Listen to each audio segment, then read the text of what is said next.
Yes. Oh.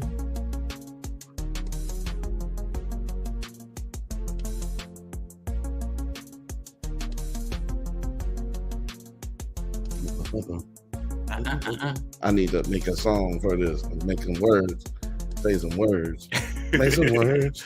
Say some words. Yeah, we need some lyrics Drunk to this. Banthas podcast. It's the Drunk Banthas podcast. It's the Drunk Banthas podcast. Drunk Banthas podcast. Hello, you beautiful nerds. Welcome to the Drunk Banthas podcast, where we talk about sci-fi, fantasy, horror, and all the popular art that we love. Also, we do it drunk. Mostly drunk. Also, we do it singing. Sometimes we can have a musical episode where we all have to respond with musicals. Musical episode is a very nerdy thing to do. If you've ever watched Buffy or Star Trek, it's the thing to do for sure. We can do it better. Maybe, yeah. I'll take that challenge. We can do it better. But yeah, we're always more or less drunk. Never mandatory, but always encouraged. I'm here as always with my co-host and brother Bill. How you doing? What up, though? What up, though? I'm doing good. How y'all doing out there? How you doing, man? Nobody asked you that. Nobody cares. Go ahead. Nobody ever asked me how I'm doing. That, honestly, everything is everything. I'm so excited about tonight's show. We are live, as always, every Monday at 8 p.m. Pacific time, and we have a great show for you guys tonight. I have, we're going to be talking about X-Men 97. Woo. We're going to be talking about season 2 finale of Halo. Ooh. We're talking FX's Shogun. And we're talking to Invincible. And as always, we're talking shit. That's right. What's good, Othelius? Shout out to everybody else that's watching too. Yeah, guys, thanks for watching the live tonight. But before we talk about what we're talking about, let's introduce our panel tonight. We got on our panel producer T Sama. What's up going on? That's not. Wow, That's not words easy. are hard. If it's not on the teleprompter, I don't know what. School. How's it going, producer T? It's going pretty well. This show's kind of helping me not at all brush up on my Japanese. Every now and then I get some but they're using this old school Japanese too. So it's some of the words I'm they don't say the way they say thank you is way too formal. I'm we don't say all that. So it's not really helping you learn. You're not gonna learn Japanese. You're gonna sound like a weirdo when you practice Japanese from Shogun and it's still a great show. It's as if you come to this country talking like this. What are you talking about? You are not about to meet the emperor, dude.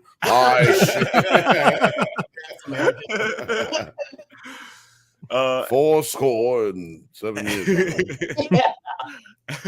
And we also have on the panel tonight Art Rosenbaum. What's going on? Haven't Art? seen you in a fortnight. Art Rosenbaum. How's it going? It's good to see everyone. I really like the idea of someone going to Japan and trying to talk Shogun Japanese. Everyone's like, oh, we get it. You saw the show. And he's sitting there, he's like, no, I'm a time traveler. What the fuck are you talking about? just really trying to lean into that one. Right. Dude, I would love hearing somebody say I'm a time traveler in old timey Japanese to a Japanese person who is you might who is be able literally to go... yo, just what the fuck that could be possible. I did see this in a television show yesterday. Bill, you might be able to go watch season 2 of Heroes. Oh yeah, that's right. Because they do some time traveling in season 2 of Hero Heroes. accidentally travels back to the feudal times. Oh man, that might be something that we have to revisit for the subscribers or for the members. That's a real long, real up and down. Does it hold up? No, it's gonna be for the members only, which it will be on Thursdays, 7 p.m. Pacific time. Right now, it's open to everybody, but it's gonna be moving to members only. So all you got to do is hit the join button. It's 99 cents a month. Really good deal. You get bukus and bukus of content because you get all the movie reviews and doesn't hold up episodes early, and you get to hang out with me every Thursday, 7 p.m. Pacific time. Bantha Bunch show, baby. Go ahead and hit the join button and get up with us because we're gonna be doing all kind of ever. Say what? Last show. Oh yeah, last show was crazy. Yo, just go over there, Go over there right now to the live. Go check out the Bantha Bunch, and you can see how crazy it gets.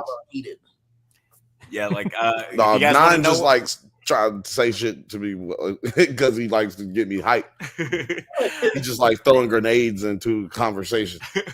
Yeah, guys, if you want to check out what we're talking about, he likes content. Goes behind the curtain. Yeah, he loves content. So he just knows. He knows if you put a dime in my back, you get a content photograph, like a photo booth. You get a content just come out my mouth. Just put a dime in.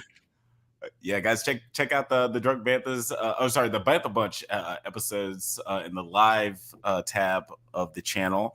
And special credit. If you watch the video, you can tell all your friends that you're not racist. It's like I support Black people. I watch the Banthas Bunch every single week. Actually, that's true.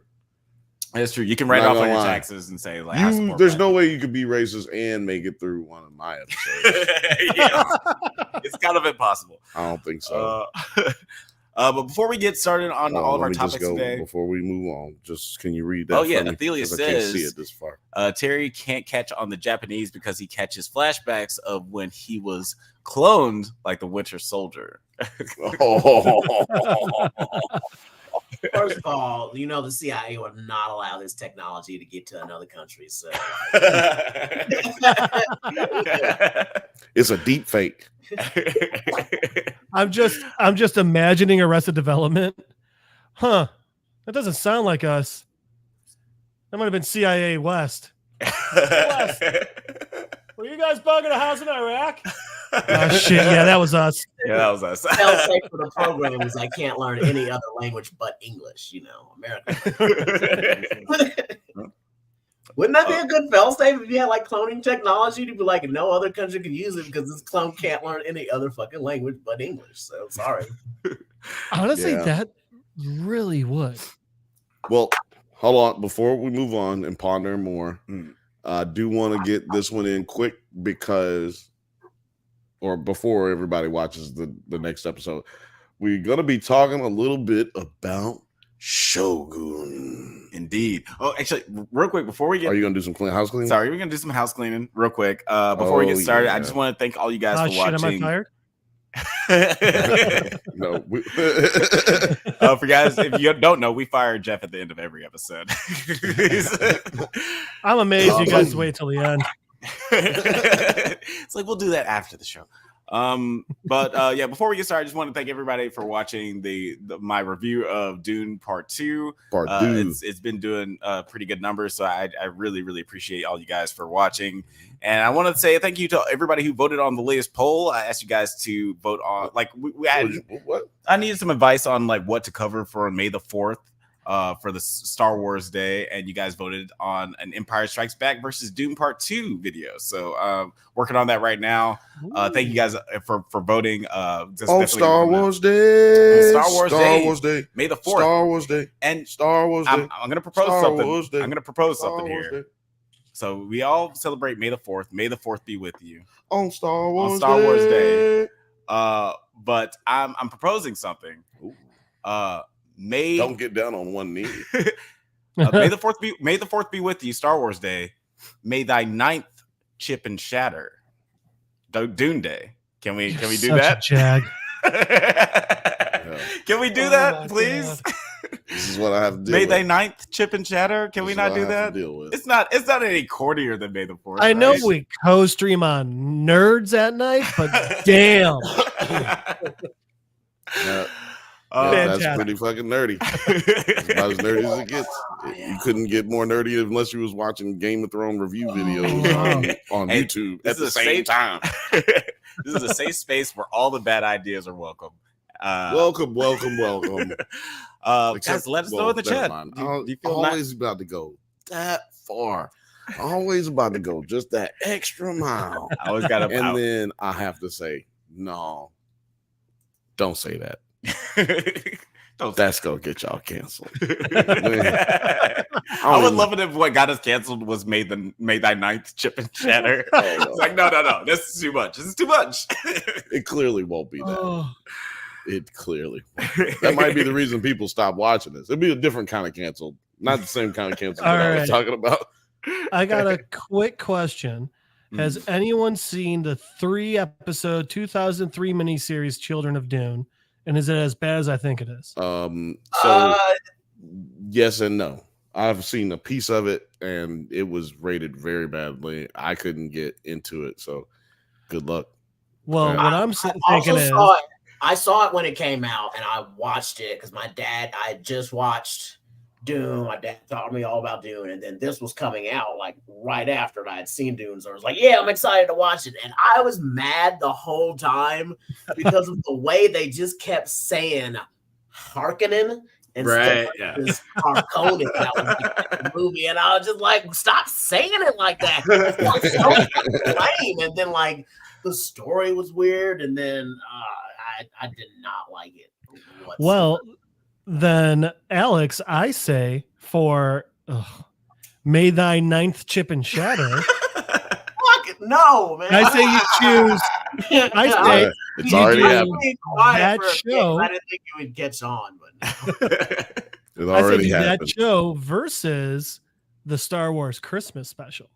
Do the cheesiest of both. That would be really interesting, guys. Let us know in the chat what you think of that. Othelius also said in the chat, Alex woke up and saw those views on that Dune video and shouted, "Lisa Nagaib!"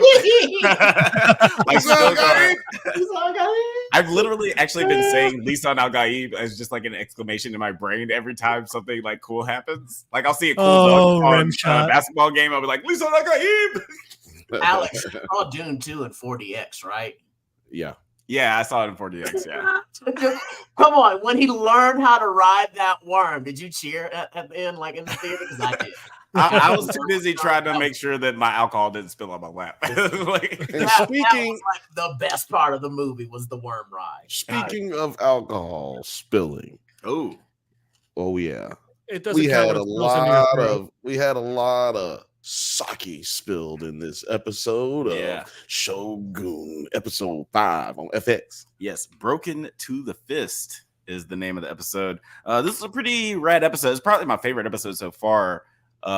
Even though like there's not a whole lot of like action or anything like that. There's not people getting obliterated by cannons. But they're getting obliterated with rice wine. Somebody's getting obliterated. Yeah, baby. What were your guys' initial thoughts on this episode? Producer T, I'll let you go first. What did you think of this episode? Man, I so always hate cheering for Blackthorn just because he's the white guy all the fucking time. He's not. Why do they have to pick him? I know he's loosely based on someone that happened, but I just don't like him. But he's always trying to do the right thing, but he's so loud and boisterous and just like. If you was right here, how dare you? You have been disrespecting me and disrespecting my boy. I will show you around. You raw ruffians. It's Japan, bro. He's like that American tourist that talks on the fucking subway trains and shit. Yeah. I must say, my dear boy, that was a wonderful impersonation of me. He's the type of guy. Like the bullshit of like Japan just. When she in like last episode where she gave like that 8-wall speech and then he gave that speech about having like the 3 hearts, I was like, man, Japan people kind of still act like that now. That is still. It's weird, like how standoffish people can be at first before they might like that. I might like that, because it's a little bit of tongue in cheek, playing a little coy. You know what I'm talking about? You know what I'm saying? Like, a little back and forth. You know what I'm saying? Before you get to pushing and pulling. Tongue in cheek. You never go ass to mouth. You never go ass to mouth. Baby. It's disrespectful. Super sad that Gardner go with his because they take words so literal and phrases like so. I was like, no, you said somebody touches it, they fucking die. That means they died. They touched it. And he disrespected you. That's the rules, bro. Like you make these kind of rules. They disrespect you, you die. We do that. It's amazing. Like, the culture is just... he didn't mean that. Like I got what he meant. He was trying to explain like, no, it's serious, but not like right. But I have if I've learned anything this week, I have some pretty extreme thoughts on that. No, I agree with you because if I've learned anything this week, though, it's because it's still his fault. Because if I've learned anything this week from Shohei Ohtani and his translator, is that don't say anything without your translator. Like, just don't say nothing. Just wait for your translator to get out the bathroom or whatever the fuck she was doing. Like, she clearly is not far wherever she is. Just wait until the goddamn. Just wait. God damn it. Just fucking wait. Like, why he always rushing in saying shit? Like, bro, chill out. Stop. Seriously.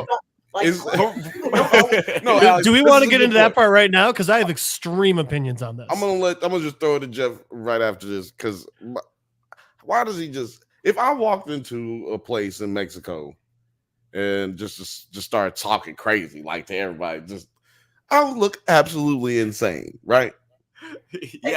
Just speaking English, like, hey, motherfucker, what's going on, Jack? I'm talking about, hey, this motherfucker right here, I saw him eating ass yesterday. You had your window open, you had your windows open. I seen you, but like nobody knows what I'm saying. Like, do y'all feel that that's? I'm not the only one who's like, yo, this nigga's crazy, right? Yeah, no, because you know, I don't speak Japanese at least not fluently, and I'm always in Japan. And you don't see me mouthing off and right. No, I'm just saying that is it's insane. When I talk to my friends that I have there, I just try to speak slow. I'm using Google Translate all the time. Like, we're looking at each other, just texting away. Let's let the white man. Let the white man speak for the white man. So that's my fucking issue, though. Let the white man speak for the white man. Okay. I disagree on it being Blackthorn's fault. I think it's Mariko and Toronada's. Because here's the fucking thing. You can't assign him a goddamn translator and then be like, hey, I'm going to go sit on this mountain and watch my guys drill. You come to me. I mean, like, you know that he can't fucking speak. You know he doesn't know what he's saying. Right. You know that he's just Spanglishing his way through this shit. Leave his fucking translator with him. Well, you know what happened is the translator dipped off because she had already gave him some tushy. So no, she dipped off because she was summoned by Toronada. No, I'm just saying she would have told old buddy, like, yo, I'm going, but you know, she can't even talk to him now because I'm just saying, to your point, she's still in trouble.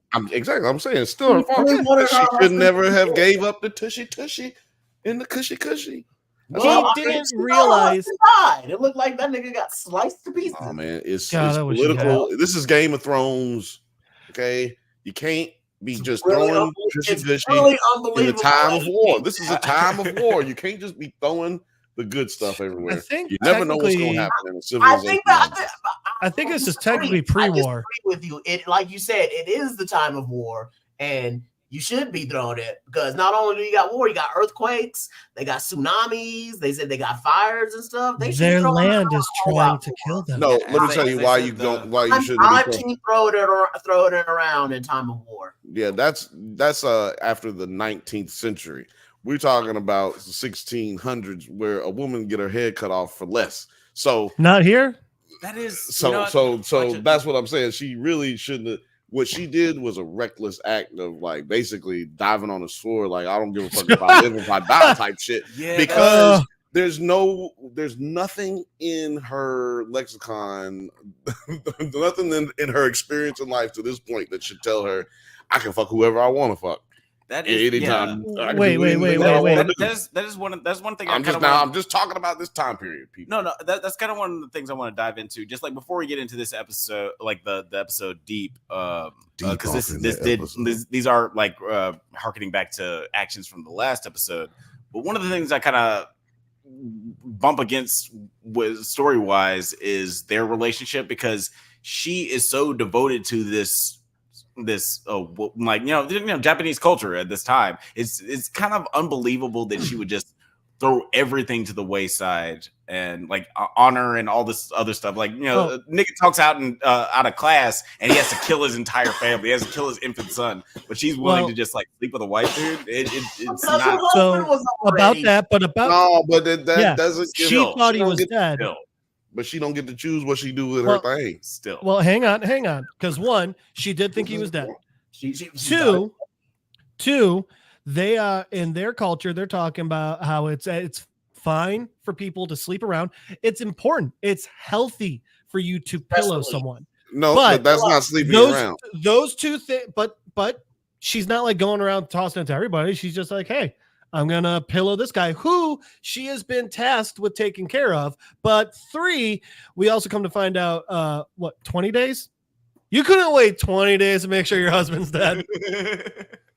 Mariko. I do think y'all are using a real modern mindsets towards. Actually, I was taking the past mindset on that. Well, no, because this is the past mindset. No, this is why You're I say not about to argue with this weeb about Japanese culture. You're not about to do that here. Women still couldn't just do what they wanted to do, though. Like her lord, as she stated, is the one that gets to direct her what she can and can't do.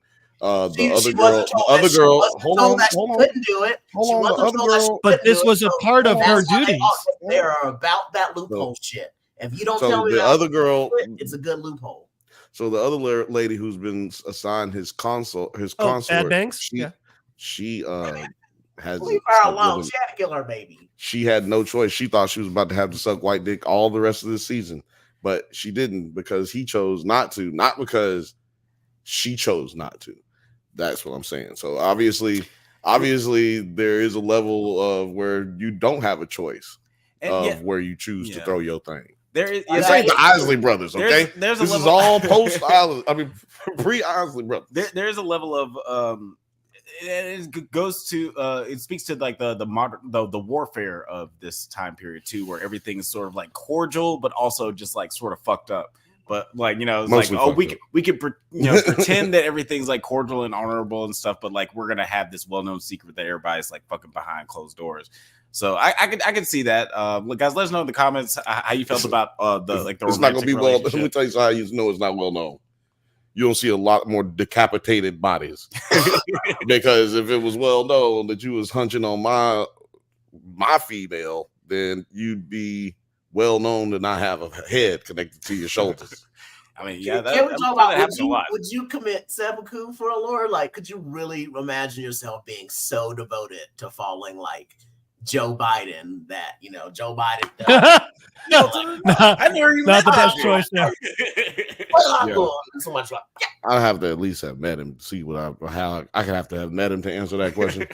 So I don't know if he likes Josie the Pussycats. I don't know if I can kill myself for this guy. When I meet him, does he give me $50 every time I meet him? Like when I see him, does he give me money every time I see him? Because that'd be cool. But I've heard of grandparents that do that. My grandparents couldn't do that. They couldn't afford to do that for me. Yeah. So if Papa Joe Biden want to give his old grandson, or I'll probably be his great grandson. Boy, he's old. But if he want to give me like $50, $100 every time I see him, I might. Who knows? I don't know. But yeah, if he hates Josie and the Pussycats, for sure, I'm down with it. I do think there's one important thing to point out, and that's Othelius's fantastic quote/comment in the comments. Oh yeah. Oh, no throwing ass in the time of war. Sun Tzu probably. Yes, Sun Tzu probably. Look, Othelius understands. Like, come on, there's just so much at play. I don't blame her for it. I just still don't like this white man just because. Yeah, I mean, I'm the not way a big he fan talks. You know who I like? I like the Spanish guy who works for the Portuguese. That pilot. Dude. Oh my god, yes. Though he's not in this episode. But yeah, I don't think we're getting him back. I think he'll come back. I think that he might need to. I think they might. Do you think he'll come back this season? Maybe towards the end. Okay. It is kind of a long season. We got as far as like these other shows that only get 8 episodes. But at the beginning of this episode, Toranaga returns to Ajiro with his entire army, and upon learning that Nagakoto's killing of Jozen, he strips him of his command of the cannon regiment and gives the position to Omi. Now, I thought this was a pretty interesting scene. Oh my. Omi, oh my. I thought this was like a pretty interesting scene because of the way that they're talking to each other. And it seems like, Homeboy could have probably got the promotion himself. He could have got the regiment himself if he wasn't trying to like play both sides of the fence and not really show his full intent. Jeff, Art. What did you think? What did you think of this scene and just like the politics and just like the unsaid dialogue in this scene? So one thing I thought was really interesting was the part where Toranada is just sitting there and he's like, "Yeah, they fucking played you." It's obvious what they did. And then, like you said, he gives the regiment to Omi. It reminded me of this was a German general after I think World War I. I divide my officers into 4 classes as follows: the clever, the industrious, the lazy, and the stupid. Each officer possesses 2 of these qualities. Those who are clever and industrious, I appoint to general staff. Those use can under circumstances. Anyway, the man who is clever and lazy qualifies for the highest leadership posts. He has the requisite and the mental clarity for difficult positions. But whoever is stupid and industrious must be got rid of, for he is too dangerous. It was one of those like, yeah, you know what? The guy's got a lot of bad qualities. He's clearly, working for the other side, but he's smart and he's capable, and I can use him. That's a really interesting quadrant for just like work ethic. Congratulations. You just played yourself. I kind of love that. I'm going to have to bring that up in my next meeting at work. The lazy and industrious is like, or what was it? Lazy and clever is like, yeah, that's the person who's actually going to get the most done with the least effort. He knows how to delegate responsibilities. Yeah. What about you, Bill? What did you think of this scene where all this treachery or unsaid stuff is going on? Man, I told you. First of all, I'm speaking from. I told you earlier. Yeah, but I'm speaking from a place of ignorance right here, y'all. Okay, I'm just saying. I don't know if this is how people just talk in Japan or maybe old school Japan. I don't know. But what's his name? What's the guy's name that's like doing the triple cross? Oh shit, I forgot his name. What's his name? Yabushige. Yabushige. Is he cooning? Like, what is he doing? Like, he's putting on some extra shit with his shit. He got some extra sauce because when he be like, whoa, and he's like. Then he starts doing all of that shit, and I'm like, wait a minute. Now, why does he believe anything that he is saying? Because if anybody was talking like that and you were like listening to them, you'd just be like, somebody kill this nigga, man. I think he's like a character type. Okay, that's what I'm saying. I think he's like exaggerated, and that's the actor hamming him up. Right. So that's what I'm saying. Yes. This was a show in the 70s, so I was like, yeah, I think this is just. He's hamming it up. Yeah, he's hamming it up. I feel it. But I'm just like, yo, son, how could anybody be taking him seriously within the universe? Right. You know what I mean? Like that Shogun Samurai universe, there's always a dude like that. Right? Absolutely. They gotta have that dude. Every anime I've ever seen. That's why I said culturally. Exactly. That's why I said culturally, though. I don't know if that's like how it is. Yeah. On the ground. Right. Boots on the ground. That's what I'm saying. Is this dude like shucking and jiving, or is he just like, or is this like something is this something that you like, everybody got an uncle that's like that. It's like, do everybody got an uncle that's like that in Japan? You know what I mean? That's like speaking of which, producer T, what did you think of this scene, and just also his interaction with his son later on, where he's like, "You think you run this shit?" Come in on it. I feel bad for the son because he's trying, because he had the initiative to be like, no, we shouldn't tell my father. I should fucking make a move. I need to do something, and this is the time to make my move. But he didn't know what the move to make, and Omi is like, man, they don't need to be knowing about them cannons. Have you ever seen a dude get blown up? Show him a demonstration about them cannons. Hi, Parker. Shout out to Parker. Welcome to the Drunk Banthas podcast. And I don't know. I don't really.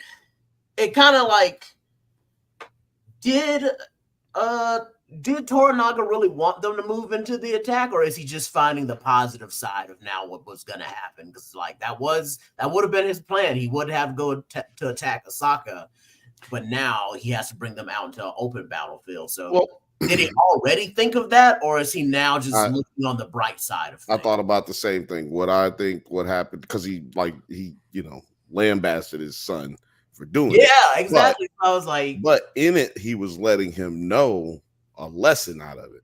Like, I think he was upset, not that he attacked, but that he attacked because he was coerced. And he already knew he was coerced because it didn't benefit him in any way. You know what I mean? He's like, this is a good idea, but it wasn't your idea. Well, it wasn't a good idea because it was brought, because it was what your enemy wanted you to do. Because he's not realizing, like, yo, why are you even listening to them?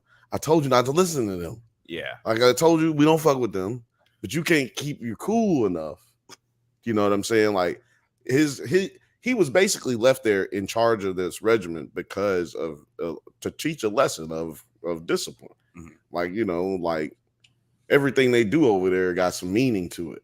You know what I'm saying? In the 1600s, especially, for real, like no doubt, everything they do it's got some meaning to it. And yeah, he left him over there. It was like a test. And then he had to even up giving him the lesson since he wasn't actually able to do it on his own. He had to give him the little story about the hawk and the blah, blah, blah. But I did like how he basically took the hawk from him. Like, he was like, shit. He was like, you ain't old enough to handle this. See, I thought you was old enough to figure this out. What nasty ass thing was that Anjin trying to make? And see how they say I looked it up. Instead of guy. No, yeah, he said it, didn't he? He said it was like, I thought Anjin meant pirate. Yeah, Anjin means pirate. I'm sure. Yeah, sure. That's what I thought they said in the first episode. I thought it just meant stranger. But okay, why did they just call him Gaijin? I couldn't get over the what was it? The quail?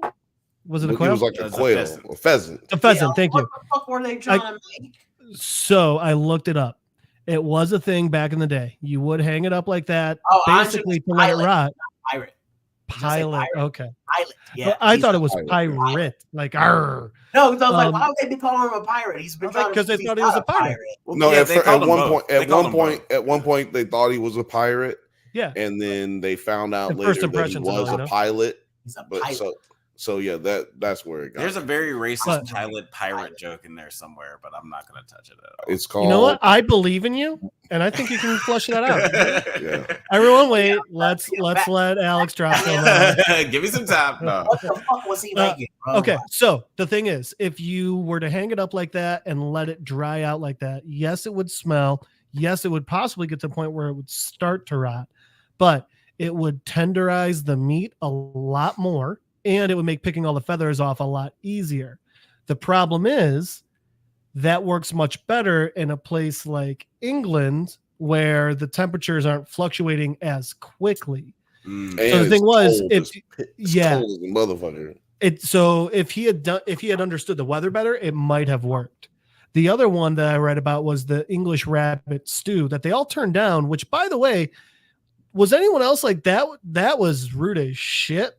And like, don't get me wrong, from the reactions, I get it. Bro, I probably would have cried. I would have been like, don't stop that, excuse me, Sama, and then walk down. They would have just heard me bawl. And she said that to me. I just would have walked down and cried. Well, so the same thing I read about the pheasants also had a thing about the English rabbit stew. And it was, while it looks and can even smell pretty, evidently it tastes fantastic though. Yes. No, I bet you it tastes nasty. I bet you it smelled and tasted. Well, you know why? So that brings up a question that I have for the group. Go ahead. What's your question? If you like natto, then they probably would have liked that rabbit fucking stew because natto is fucking nasty. So one of the things that I was reading, that's what they were bringing up. Like, hey, Terrible's eating that. They should have tried that nasty ass rabbit stew. Yes. Like their food ain't nasty either. That's my question. Right. That's what I've been. What's your question? So I need your fucking natto. And I would have ran out. So the thing I was reading, they were pointing out that like, hey, you know, like the whole thing here is respect and honor. He sat there and ate that funky ass natto. And you know what? He even could have been like, this tastes like shit. But he was like, okay, I could see how this is, you know, blah, blah, blah. But they wouldn't touch the stew. And I think that, so my question is, do you guys think that is dishonorable, especially in my opinion, when they were a guest in his fucking house? dishonorable. They all should have committed seppuku right there. Dishonor on you, dishonor on your kind. How do you feel, Alex? That's why I said I keep hating Blackthorn, because they keep making him like the perfect victim that you feel bad for the whole time. And this episode did it for me with like just how subtle. Like you're right, Jeff. He's an idiot. Subtle thing, but if you've like been paying attention to how they treat each other, that was so disrespectful what they did to him. He's an idiot, but he's open to their customs. Alex, go ahead. Tell me how you feel. Like I did like the playing around with the customs, because it reminds me of the Jamie Foxx stand up bit where he goes to Africa and he's got a bunch of cologne on and he's with this dude from Africa. He's like, "Oh, what does that smell?" And the African dude's like, "Yes, what is that smell?" like, you're the one who smells fucking awful. But like and this is like I did like how they had this differences in culture and how they were interacting with each other. And it's kind of played up for the show. I'm not sure if it really went down like this, where they could just completely disrespect someone's culture, and then because they put so much value in respecting each other's culture. I think that they would have eaten it even though it was nasty to them, like in that situation. But yeah, look, man. I thought it was more played for like comedy. Because I don't. First thing, I don't think that he made it bad, or thought that he made it bad, or didn't prepare it correctly. Right. Because he thought didn't have sherry. Yeah, he thought that shit was just like off the chain. He was smelling it. He was like, yeah, boy. About to throw this. Boy, as the blacks say that we've captured, I put my foot in this. I had my whole ankles in this one. I put both ankles, actually. I learned that from a Negro. No, it wouldn't have been a Negro at the time. It would have been a Moor. I learned that from a Moorish man. Killed him dead. Killed him. But yeah, I did like the scene. No, I just so anyway, I don't think that he messed up the food. I think he made it the way it was supposed to be made. Right. As far as him eating the whatever food, what was it, fermented something? Natto. It's fermented beans. Yeah. Right. So he ate the natto, right? He asked for the natto though.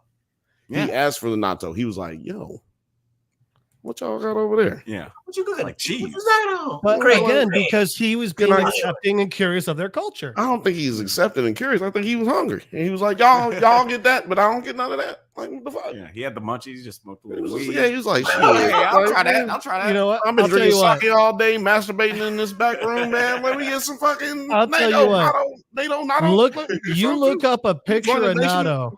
It's gross. You see that like gunk stretching from bean to bean. You're not gonna be sitting there like, yeah, I'm hungry for that. Yeah, but like, you gotta remember where he's coming. There's just no way. Like, you gotta remember where he's coming from, though. You gotta remember where he's coming from. He's coming from 1600s London, where he would be happy to eat snot off the ground. Like, these motherfuckers were poor. They ain't eat nothing. Talked about it. Like they were eating sawdust with yeast to make bread. And honestly, when I saw that stretching like shit, I was like, this looks like a Pizza Hut commercial. Like, honestly, it just looks like really. Yeah, oh man, I thought it looked like spooge. For breakfast. All I'm saying is, I think that he just can't cook. I don't think that he made it wrong or anything like that. I think he made it I think it was a good parallel between two cultures of food. Just y'all pointing out the first meal session that we had where he was wanting to eat the natto, and Nino. No, sorry, not natto.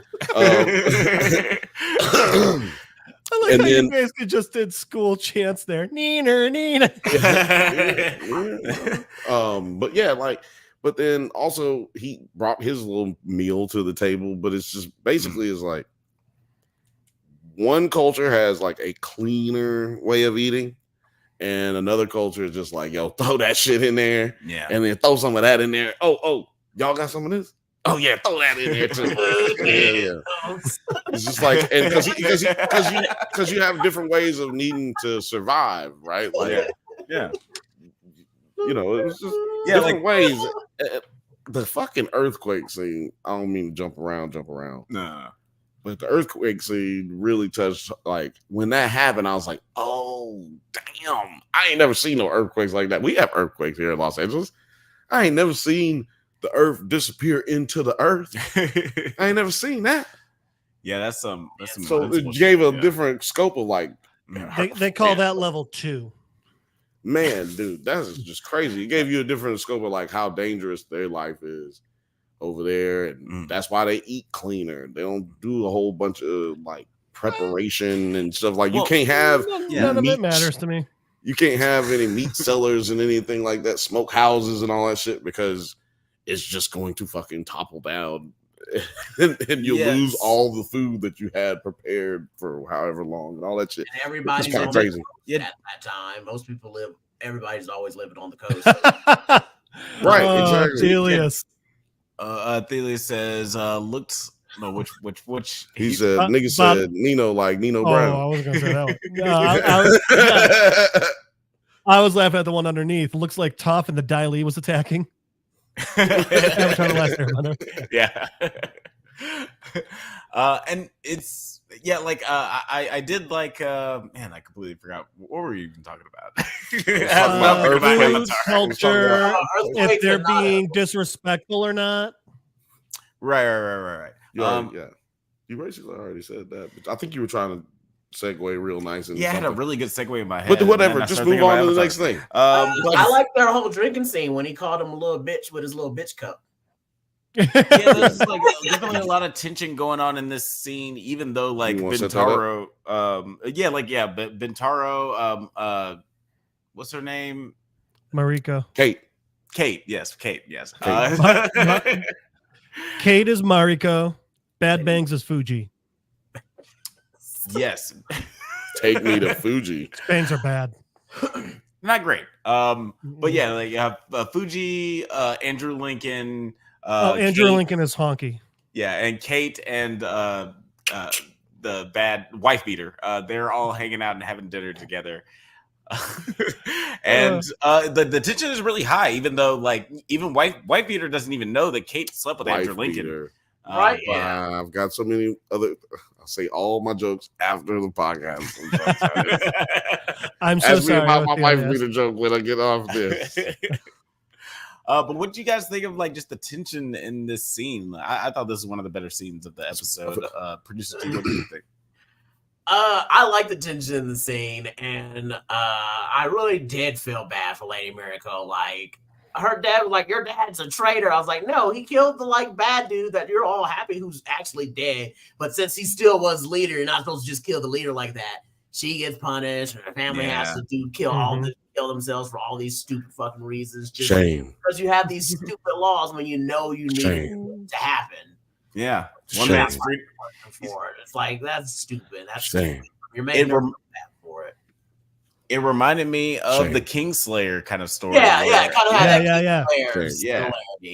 It had that but at least they let him live. But there's like I know people always talk shit about me. Crazy. So, Kingslayer. If he's the Kingslayer, is Mariko the King Lair?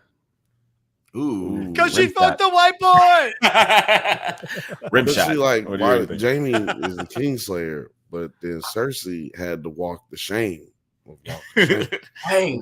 Mm-hmm. Wow. But yeah, I don't know. Just after that scene where he hit her and like he's like had his gun ready. I was like, I mean, like, don't shoot him, but like, don't sword fight him either. Just like, I would have threw the gun down. Right? You gonna swing on me? You gonna swing on me? Like, translator, tell him he needs to swing on me. Because what old dude did was he wife beater saved his own life. Because whatever he was about to do outside of what he did, he was about to have his head chopped off in the morning. Because what's his name? Scorpion, he wasn't been to have all that. Yeah, Scorpion wouldn't have had that shit. He wouldn't have been to have all that because he would have just chopped his head off. And I like that. Hold on, I don't like it. Actually, I think I like their form of justice is either you kill yourself or I will kill you. Yeah, like we very go. absolute. So You don't have to kill me because I'm not committing no. I don't give a fuck. I'm not even gonna have no kids in this society. This is a terrible place to have children. I would just never have kids, and you can't just destroy my whole bloodline. Fuck all that. This is crazy. I'm not killing my child just because y'all think I said something out of pocket. Right? That's I insane. say oh things out of no. pocket every day. You said it out of pocket. They saw it. Yeah. Well, I'm just saying, just because y'all feel that way. So Like, first of all, 1 y'all plus shouldn't have 1, been David violating. deserves to die. Y'all shouldn't have been violating Scorpion like that. That's the first thing we need to get out the way. Second thing, so he just get to get violated and we don't get to violate y'all. Oh my mama, I'm gonna have to see somebody about this. No, so I would never survived in this time period, man. But you know, whatever. So I wouldn't have survived during slavery either. It'd have been some shit talking. Man. Basically, I can't go back in time. Who needs a time machine? Fuck that. I'm just gonna stay right here. Yeah, like you. Sorry, Jeff. Were you about to make a point? Oh no, I was just gonna say. I was just gonna agree to an extent. I love the tension in the scene because the entire time I'm sitting there and I'm like, "You're both fucking idiots." Like, really, you just got like, you're pissed off that another man's in the house, so you gotta show you got a bigger dick. Fuck you. Also, Bantoro the entire time is like, dude, your society is respect, and you are hard disrespecting this guy who you're a guest in his house. So to me, it was just like, even before he started beating on Mariko, it's like, dude, what's going on here? Like, this guy should really be like bending over backwards, and he's not. Yeah, this was To be fair, old buddy was being disrespectful first because he, in their culture, is disrespectful for you to be asking people to tell stories of war. Like, he was Bantaro was disrespectful before that. Yeah. Just because Blackthorn couldn't understand him. Motherfucking monkey eating. Yeah. Just because Blackthorn couldn't understand him doesn't mean that wasn't disrespectful. Yeah. Blackthorn has gotten calmer as we've gotten to this episode, but all he's done is call them a bunch of monkeys, vermin, mongrels, and all kind of shit. So I'm just saying he has been disrespectful. They just can't understand what the fuck he's saying. Yeah. So he has been disrespectful at every turn. He just has been softening up as we got. But he wasn't brought up in a culture where respect's that important. Bantaro was. He was brought up where he couldn't say none of that shit to nobody of any magnitude back home. He's being disrespectful blatantly, but at the same time, nobody knows what he's saying, so it's not coming across the same way.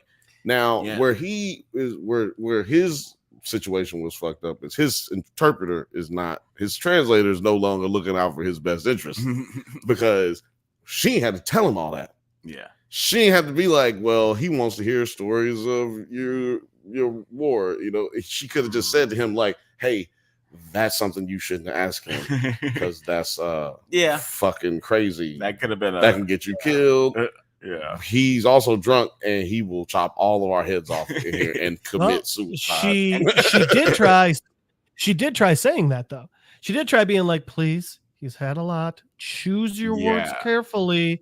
Right. Tell a story. Yeah, and telling him to tell us a war story. I was like, yeah, but she didn't have to she could have not said one of the other way. It didn't have to go both ways. Yeah, I agree. Yeah. And he asked first, and she could have been like, "No, we don't like." Hey, before I translate this, no, we don't really tell stories like that about war like that. You're right. She should have said that. Yeah, she could have. She let it go, and then she got onto the point later what Jeff was saying. So right, I just want to point out this right here. Bad translator. Athena said if Bantaro shoot like that, he gotta be. He said if he shoot like that drunk. Oh, shoot like that drunk, he's got to be unstoppable sober. Yeah, like that. He hit both of them. I saw one person had an issue online with the arrow. They're like, no, because arrows bend when they fly. It wouldn't have just gone straight in front of her face like that. It's like, watch the scene. It fucking bends, man. Yeah, it did wobble. Yeah. It absolutely did. Yeah, that was very it got closer and then kind of backed away. Yeah, that's a huge nitpick to have. But the nitpick was wrong. That's like being like, the Hulk's actually supposed to be green. You know Fucker, what? he's green on the screen. Adjust your clearly- ratio. They clearly weren't watching it in 4K on FX. Oh, clearly. You must have been watching it on Hulu, where it's not in 4K. So I'm just trying to tell you. But it is interesting because like this is the first real depiction of her husband that we're really getting, because we don't see how much of an asshole he is. I feel like it was very well. Yeah, like at the beginning, because maybe that he wasn't hitting her. That wasn't that far yet. But it was, and like she already gave her the biggest clue that I knew her husband wasn't shit was when he first asked her to describe your husband, and she was like, "Well, he's loyal and good warrior," and I was like, "Those aren't qualities you should be naming your husband right off the bat. That's not the things you should be saying about him." I think she said people say he is a great warrior. Like yeah. Like, I don't even. That's what I heard. I don't even know. Really, he just be around here yelling. I don't never even see him fight nobody. Nigga, I'll tell you what. Fuck with nobody really. Mariko is going to pass every single fucking lie detector test on Earth, and she ain't never going to tell you shit. Right? Yep. Yeah, like you do see him, and then I felt bad for him. I was like, "Oh man, he went out like a straight up G." Holy shit! I just realized something. I was like, "Oh damn, that dude's I just cool." realized something. Right. First of all, I want to say I apologize. On the ridge. I want to say I apologize because I forgot to mention at the top of this video that this is episode 160 of the Drunk Banthas podcast. Holy fucking shit. So shout out to all y'all who are watching right now. Appreciate y'all. We couldn't have got to 160 without you. Actually, we could have, but it wouldn't be as much fun because it would just be us talking into a blank void. Oh, it'd just be so sad. Like, very sad. I just want to thank our subscribers. Yeah, Let's talk about Shogun today. So if you're watching on Twitter or Drunk Banthas or Nerds at Night, please give us a follow, like, subscribe. Alex, let's talk about the endings. Let's talk about the ending, because we mentioned a little bit about the massive earthquake toward the end. It causes a landslide, and Blackthorn rescues Toranaga from being buried alive. Other people help too. Come on, Wikipedia. But Blackthorn returns to a heavily damaged Ajiro and discovers that Fuji had been injured. And the following day, Murajai leads Yabushige and Omi to your I'm pronouncing just give it to us. Give it to us. Yuriji's hut, and manages to convince them that he was the spy that they were searching for. In Ahsoka, the remaining regents debate on who will take Toranaga's place on the council, and Oshiba finally arrives and reunites. Maybe you don't know that's his cousin. That was such a great scene. Oh yeah, that was so awkward. By the way, that was one of the best insults ever. He called the dude a syphilis. He called him a disease. Well, he not like, I don't want that syphilitic prick on here. No, he was just straight up like, I will rather die than have that rotten syphilis on our council. I was like, what's bad about it is the fucking dude. There's a dude with syphilis on the council. Leprosy. Leprosy. Actually, it's feudal Japan. Some of them might have syphilis. Doesn't he look black? Don't he look black? He look Korean. He got the big nose. Oh, like yeah. Nose. So I don't know.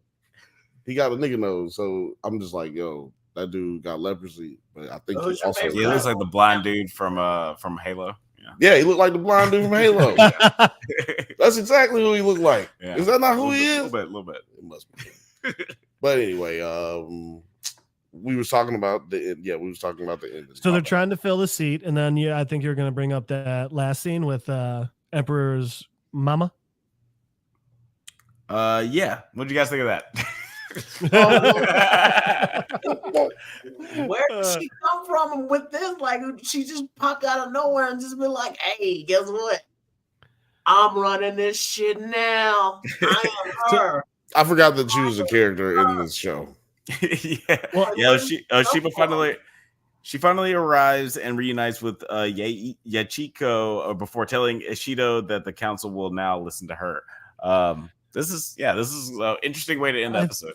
I think the last time we saw her was at episode 2 when we're seeing the flashback of when the Taiko's dying. Yeah. And she was making some pretty like, yo, so she wasn't it's all going to be mine schemes back then. So she wasn't the one that was fucking, what's his name? No, nephew? that's like the Village's Red Witch or whatever. Yeah. We ain't seen this bitch in forever, man. Fuck that. Yeah, it came out of nowhere. I was actually kind of upset about it. Came out of nowhere. I was kind of upset about it as far as we're going to just judge this show as being a show. The Regents. I want them to be in trouble, and now that they have some lady boss in the realm, kind of right. I can't let them get away with me being in awe of it just because it's it's awesome. We gotta hold them to the standards of television, and that shit was off. Would have it been funnier? Like, isn't the Regent like the little Emperor boy? Isn't he like 12? What if he would have said those lines? That would have been great. That would have been great. Better. And it would have been like, yo, motherfucker, you gotta wait 3 years. It didn't matter. I just wish they'd have given her more previous to this episode. That would have given us more, at least, I have a feeling reason to give a shit episode about 6 might give us some background on it. Is that I also think if you go back and watch the previous scene with her in it, she foreshadows. I think you could see this was coming. It's just that she's in that scene pretty quick, like after the Taiko dies. Just she has like 2 or 3 lines, and it's like, oh, we got a Cersei on our hands, man. Yeah, I just want to talk about right after the earthquake, you have what's his name? Blackthorn, Blackheart, Black Panther. Yeah. Blackthorn, Black Panther. When we have Blackthorn go back through to the village, the old man who was killed, the gardener. He first he goes over first to Fuji, and he sees Fuji, and he has an intimate moment with her, and then he goes over to the rock and he puts it back and sets it back up just like the old gardener had did previously. Because like I said, we've been getting a softening of his character, which at the same time, I hate to admit, I mean, for some reason, he's being a better actor at this point. Like, yes. I mean, he couldn't have gotten worse. This is the first episode I was like, oh shit, this motherfucker acting his ass off today. Same. Yeah. So I don't know why. He's playing the role of like just such an asshole Englishman so well to me that I keep forgetting, like, wait, this is a normal human being. He's probably a cool dude, but he's doing. I think I'm supposed to hate this guy a lot, and then feel awful. I think he's been killing it in the role. Yeah. I'm not mad at what you're saying because it holds true to what I say about Christian. Well, it's kind of like when you hated Joffrey so much, you hated him so fucking much, and then you realize, wait. Well, it's like y'all look. You're holding up my argument. It's only like 30% of the time I cheer when a kid's killed. Yeah, you're holding up my argument for why I believe the prequels Star Wars movies are good. So go ahead. I love Episode 1. Darth Maul is my jam. I'm just saying because you're supposed to hate him but I just felt like he was a better performer in the second one. Maybe he doesn't play an asshole. Maybe in my opinion, he doesn't play a real asshole really well. So, but go ahead, Alex. No, I feel like I'm intelligent enough to discern performance from character. Like I can tell whether I like a person's performance, whether as opposed to the character they're trying to portray is like, oh, I hate this character versus I hate this actor. I don't like this actor a whole lot. Or at least I didn't like him a lot in the first 2 episodes. I feel like he was just like really, really big. But also, there's a lot of responsibility with the directors and the editors. They chose these takes for the ones they're gonna use. And for this episode, I feel like, to your point, I feel like this is one of the better performances for him because I like him more reserved. Where you can give him. I like him at 90%. I don't like him at 150, which he's been like the first 3 or 4 episodes. AKA his baseline. Right. Yeah, his base is 150%. Before we move on, yeah. Before we move on, I just want to throw these comments up. Ophelia said, "Great warrior, not a great husband. That nigga proved it on the bridge. Yeah. He did. He proved it. Also, terrible husband. Proved that in this episode. And also, he gave us a shout out for getting the 160 episodes. Hell yeah, appreciate you. Shout out to whoever Wizard fam is. Wizard fam. What's up, Wizard fam? We appreciate you, big dog. You're cool. You're cool. We're not cool. We're nerds. No, I'm joking.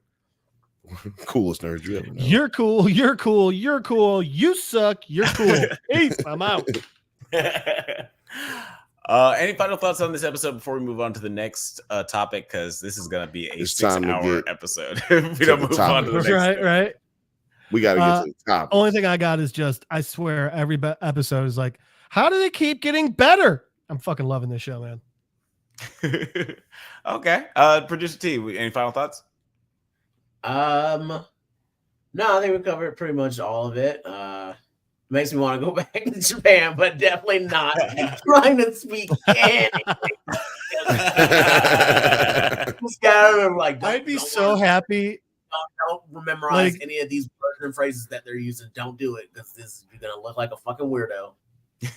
God, I'd be so happy. Producer T accidentally chooses feudal Japanese on Duolingo. Just been learning. And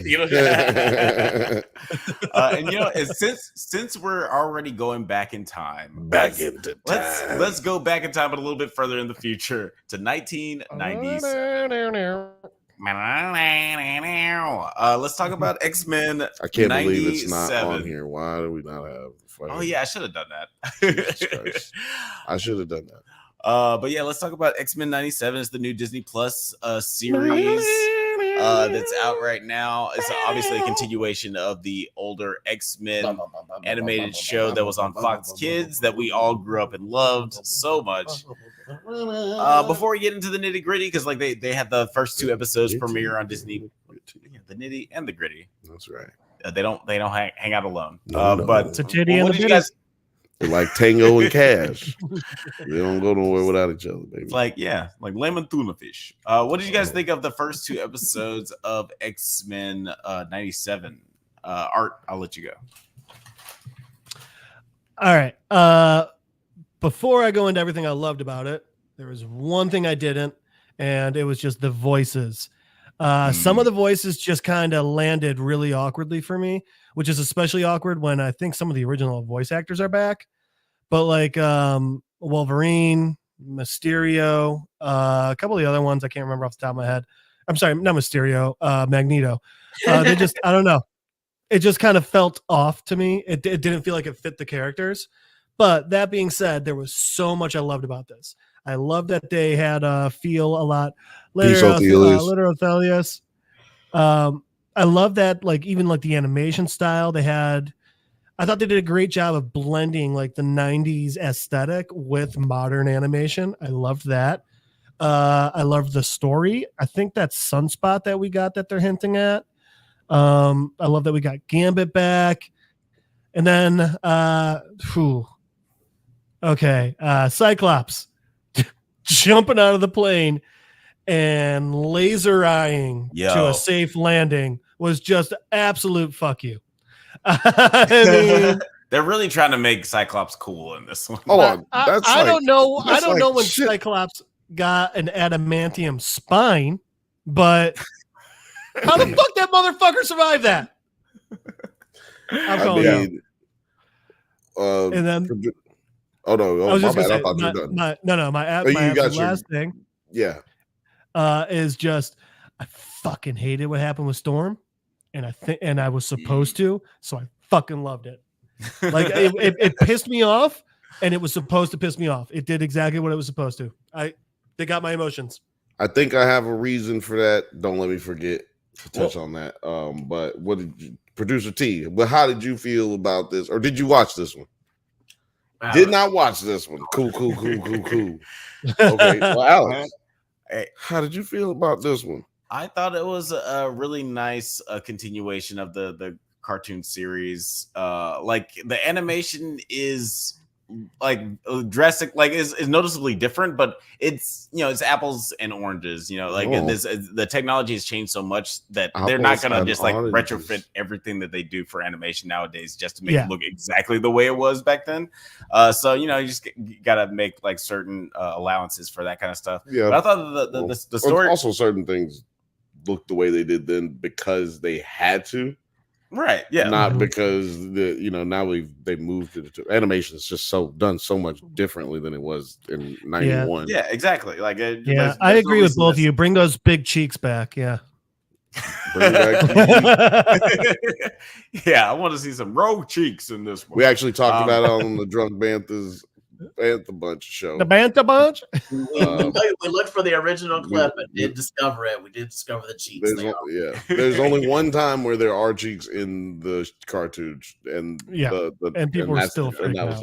They're freaking out. But I still really like I feel like the story more than anything is very in line with what they did in the original cartoon series, where there's a lot of like corny, like silly shit where it's like, okay, come on, bro. Like that's right. probably what happened. But there's also like a lot of really I'm talking weight loss. There was something that happened in episode 2 with Rogue. I was like, get all the way the fuck up out of here. I can't remember what it was now, but I'm sure I'll figure out when we go through the notes. Yeah. But was it that she was about to fuck Magneto?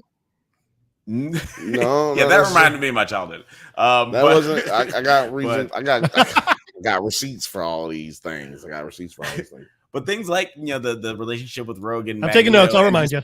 And Magneto like taking over as leader of the X-Men, like the little stuff like that, like and the whole scene at the last scene of episode 2, I thought was really compelling. So for the most part, I thought it was success. I really enjoyed what these 2 episodes did. I felt like episode 1, boom, hit you right in the face. Bam, bam. Okay, we doing good so far. You know what I mean? The song wasn't too different. It was different, but not too different. The first episode had a different intro though than the second episode, because in the second one they introduced Magneto. Boom, that, like I'm fucking with that, right? So we're showing that these things could change up as the show changes. That's something that the original show never did in any way, shape, or form. Yep. So I was digging that. I did not like Morph's face. Like I thought that was unnecessary. Which one? He had so many. Well, like he had that Play-Doh face. You know what I'm saying? Clay face. No, I'm just goofing. He had that Martian Manhunter's cousin's face. You know what I'm saying? Like he just looked like a fake Martian Manhunter. He looked like the Chameleon, which is a Spider-Man villain. Yeah, right. Exactly. Yes, he did look like the Chameleon, but also I hated that. I hate the way the Chameleon looks. Like, and so that makes a lot of sense. Isn't like that? He's been drawn like that in the comic books, right? Yeah, in the comics he's been drawn like that, but in the old series he looked like Joseph Gordon-Levitt. Yes, which is the face he uses when he wants to go out, apparently. So now I'm saying all that to say that I think Morph is going to have a bigger role. Like they did, y'all just mentioned he looks kind of like Chameleon, and they did have a Spider-Man like Easter egg in this first episode. They had the Daily Bugle newspaper flew over, and if he paused it like I did, it took a long time. Our remote sucks, and fucking got it. And it says, something about the X-Men, but in the corner it says, "Is Spider-Man a mutant?" So boom, we've already had Spider-Man. That's a big storyline in the Ultimate Universe. They all thought he was to the point where Spidey ends up dating Kitty Pryde. Kitty Pryde? Right. Kitty Pryde. And then they ended up using that in the animated series a little bit, like where he turned into Man Spider. So I like that little taste. We're getting a little taste like that'd be cool crossover. But then like Cyclops, I'm not mad at what they did. Because like they did that kind of shit in the comic books. And the entire time that I can remember what X-Men it has been my whole life, there's always been a complaint about Cyclops being treated like a little bitch in the cartoons from 91 to 96 because he just was always lame. He his goggles get knocked off. He's done. That's it. He couldn't fight. You never saw him like fighting anyone. Very Velma from Scooby-Doo. My goggles. And then his optic blast was minimized. It never was as shown to be as powerful as it was in the comics. Right. So I feel like they were just trying to get it out of the way early. Like for everybody who thinks it's gonna be like that, like it was back in the day. No. Yeah. And also, I love the scene where they fucking ripped out the plane. The Blackbird, the Sentinel ripped the Blackbird open. Yeah. I was like, we are fucking rocking right now. This is how you do show. This is how you do show. But yeah, we go on and get to some other nitties and the gritties. So we did the nitty. Now we need to do the gritty. I did think it was funny in the scene when they're in the warehouse and Cyclops is like laser blasting guys that are like right here when he's got this jacked ass arm because like his power isn't like laser beams, it's concussive blasts released from his eyes. Mm-hmm. So it's basically his power is basically he's punching people with his eyes. Yeah. So I just think it's so funny that he's like tap, tap, tap when it's like you could also just like they're right there, man. It's cool. And it also means he punched the ground so hard he didn't die from falling out of the plane. That's awesome. But I love what they did with Morph's powers. Right. Yeah, I love what they did with Morph's powers in this. Yeah, they were definitely creative with the Morph's powers in this one, and it seems like he, like to your point, he's going to be more interesting, integral character in this one than he was in the first installment of the series, which is not going to be hard since he was barely in that. Did he die in the second episode? But where this show starts off, it is 1 year after Professor Charles Xavier left Earth with the Shi'ar.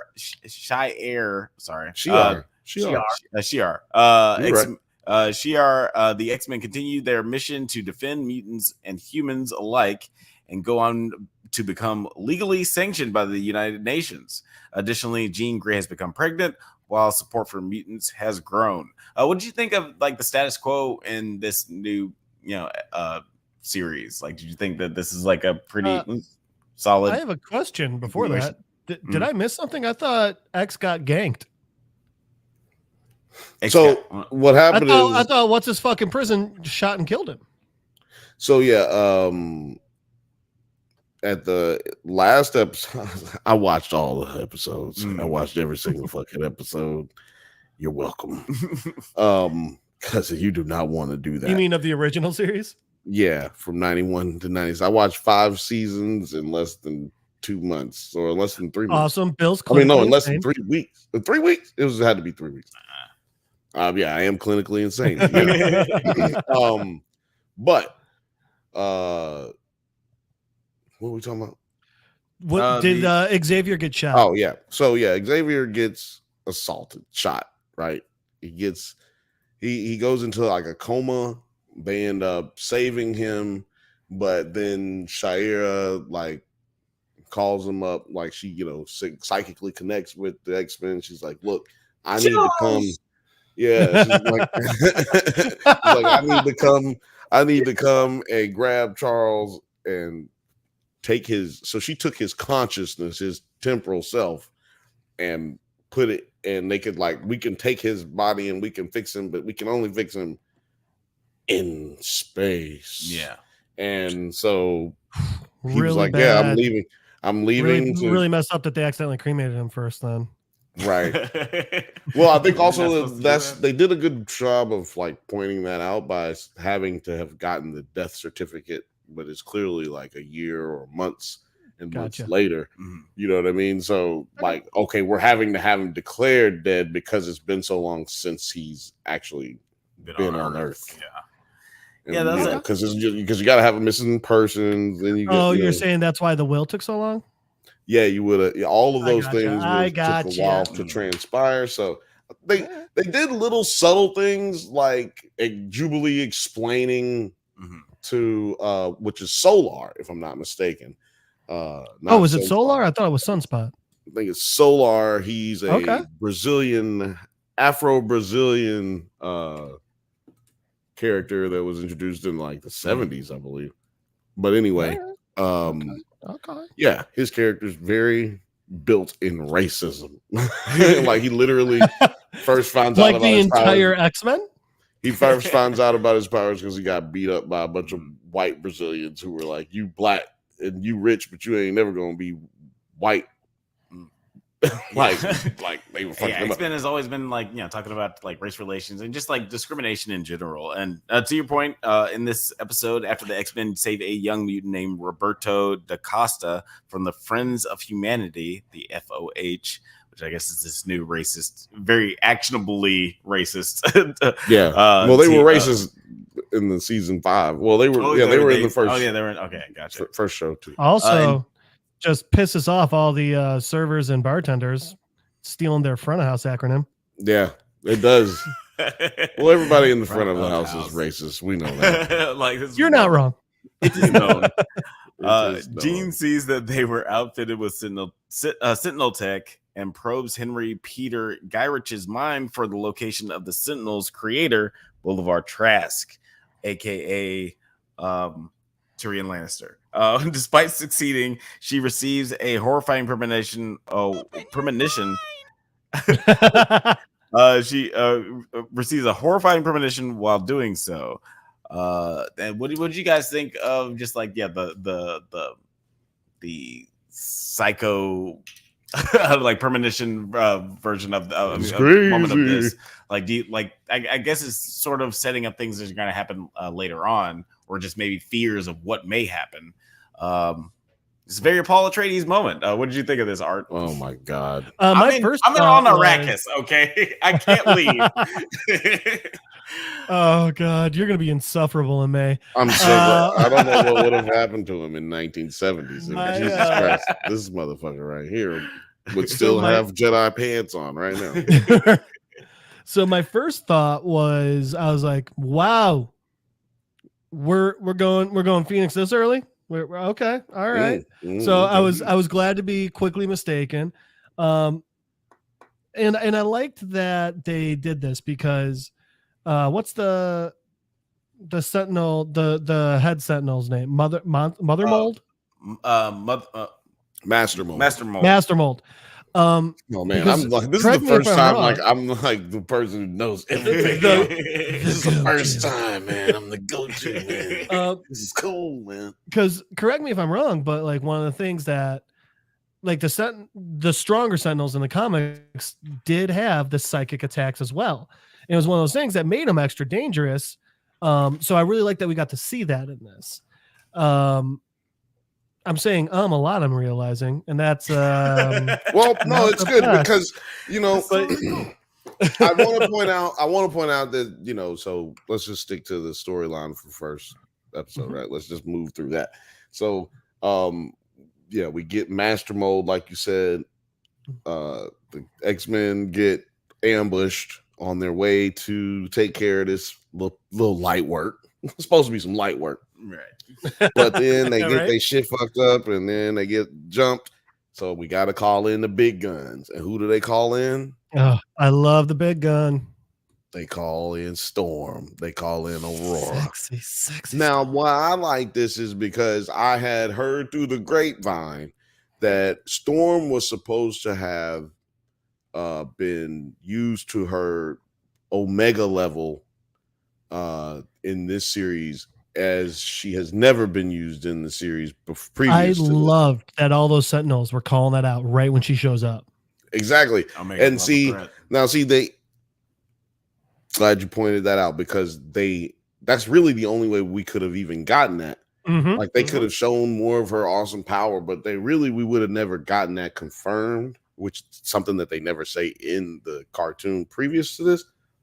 So unless they said that. Now, what that showed me is there's a reason that they had to get rid of it. You know what I mean? Like get rid of her powers.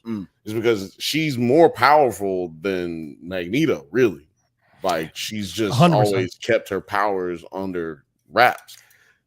So you got to get rid of her powers so that now we have some, like basically what they did in Endgame with Captain Marvel, we got to make her character have something else to do, so that she doesn't actually end up just ending our movie in less than 45 minutes. Right? They do the same thing with Professor X in every X-Men movie, where Right. there's like, oh, he's too powerful. incapacitated. We gotta incapacitate him at some point. Yeah. And now that she's like the reigning Omega level mutant in this, like, and she's also a black lady who could lead the X-Men, but we can't have that. Well, that's Patrick. That's why Patrick Stewart. Not allowed. That's why Patrick Stewart can always play Professor X. He just lay down. Right? All I have to do is sit down. He just Give lay me down. $15 million. Yeah, I can sit down. But I'll lay down. Yeah, 15, man. You're cutting yourself short, man. I wonder how much 25. Patty Stu got. He gets paid $15 million to just take a nap on camera. Shout out to Phil Mage. Phil Mage said Storm fucking killed it. 100%. 100%. I did like her. She was the first Omega level mutant I ever knew was Omega level. Like I've obviously known that there's others, but she was the first one that someone was like, she's like as strong as it gets. Yeah. Right. Yeah, because they like to point out that Jean is, the Omega level mutant and Magneto, but the show, we don't realize how much the show has contributed to what people actually know or feel like they know about comic books in general. Like X-Men, everything, basically some people probably feel like X-Men didn't even have a comic book until they fucking became a cartoon in their mind. You know what I'm saying? That's how it is. It's natural. There's a lot of people's introduction to it. It's cartoons on Saturday mornings are a lot more easily accessible than like actually going to a comic book store and buying some shit and figuring out what you want to like, especially when there are like 15 different runs of X-Men or Spider-Man going on at the time. Yeah, you don't have to be dedicated to go watch X-Men. Yeah, and no one really took them seriously back in the day because they were basically just, how do we sell toys? They weren't. Right. They followed some of the script, but they weren't like strictly adhering to it. That's the thing about the toys. The toys back in the day, the toys did have little like backstories. Oh yeah, they had that would be different from the comic. I mean, from the show sometimes. Yep. And then at the end of this episode, after defeating the Sentinels and apprehending Trask, Cyclops and Jean ponder leaving the team and raising their son away from mutant hatred. Shit, it was just Jean. Sound like to me it was just Jean. He was like, leave the team. Yeah, if Jean wanted, then Cyclops could be thinking it too. Just saying. Happy wife, happy life. You know what I'm saying? Like you gotta go. You gotta go with where the wife goes. Yeah, but I'm just saying he did not seem like he had been thinking about it. Which you mentioned it. I thought that was a really good. I thought that was a really good comic book representation of Cyclops, because in the comics he refuses to ever think about anything other than the X-Men, which in his mind is like, I'm a good leader, but it's like you're a shitty everything else. Yeah. Also, you're a shitty leader. Well, you know what? I think that they're gonna do a lot of. There's a lot to do with Cyclops. I've got theories. Yes. And Cyclops is because of what we've seen so far, like at the end of episode 2, like we know that they're gonna do some things, and it's gonna have to be different than the comics, but they're gonna do what they do and tangle, weave it in there but also make it entertaining and mostly accurate. Yeah. And so I feel like so I'm trying to use that to segue into the relationship that we got explored with Rogue and Magnus, or some people may call him Eric. The cheeks. Yeah, because in the comic book they talk about how, there's a dream sequence or a flashback or some kind of shit where they actually have a baby together. I believe that was a wet dream sequence. They call it. Oh no, I'm sorry. I was about to. I'm telling you, y'all gotta. Members only starting April. Starting in April, baby. We're gonna get it going. I can say whatever I want to on there. But yeah, Rogue and Eric have a relationship in the comic books, and so through some dream sequence or something like, some crazy shit. But anyway, they have a baby, and they're able to smash because his electricity cancels out her her whatever powers, yeah. Because he's got an electromagnetic condom. Dude, that's what I was thinking. I was like, well, if he can create a force field, he can create a force field around anything. Yeah, interesting their relationship, and I do want to get into the Magneto of like it all. I knew you were gonna say it. I want to get into the Magneto of it all. I knew you were gonna say it. No, it's okay. Look, you got your things, man. You got your thing, man. Yeah. It's like, if you're watching, he said the thing. He said it. But yeah, what did you guys think of Magneto being like the leader of the team at the end of the first episode? Because like we've seen this happen a lot in the comic books before, where Magneto leads the team. But what did you guys think of like the sort of the cliffhanger of the first episode art? And I'm gonna go Pete. I liked it. I liked that because I always like it in the comics when they have Magneto leading the team. It's interesting because he's obviously the villain of the X-Men series for such a long time, but when it's explored in the comics, it's explored correctly in the sense that it wasn't that he was against the X-Men. It wasn't that he wanted to hurt these mutants. It was that he also saw a future for mutants. He just didn't see the same one that Charles did. But despite that, and despite their antagonistic relationship, he and Charles have always had the best of friendships. And so he trusts Charles. So I really do love it whenever we see he kind of puts his, I'll say, crusade aside out of love and respect for his friend. And he decides, okay, maybe I'm wrong. I'll try it his way. I love that. Yeah, I too loved it. Magneto, aside from Aurora, Magneto might have been my favorite character that we got to experience this episode. I liked how he was wearing, like Alex mentioned, they do this a couple times in the comic book where Magneto becomes the leader of the X-Men, but he's wearing the same suit that he becomes the leader of the X-Men in this one. And they take Magneto to trial in this one.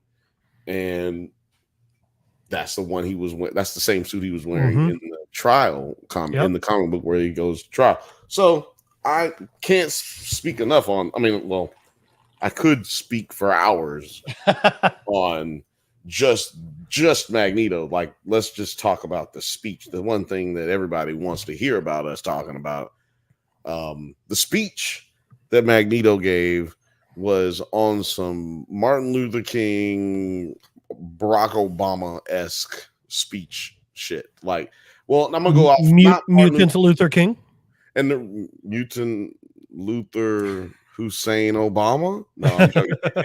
No, the only reason I say Martin Luther King is because we're left to assume he went off the dome. You know what I'm saying? The character went off the dome in his speech.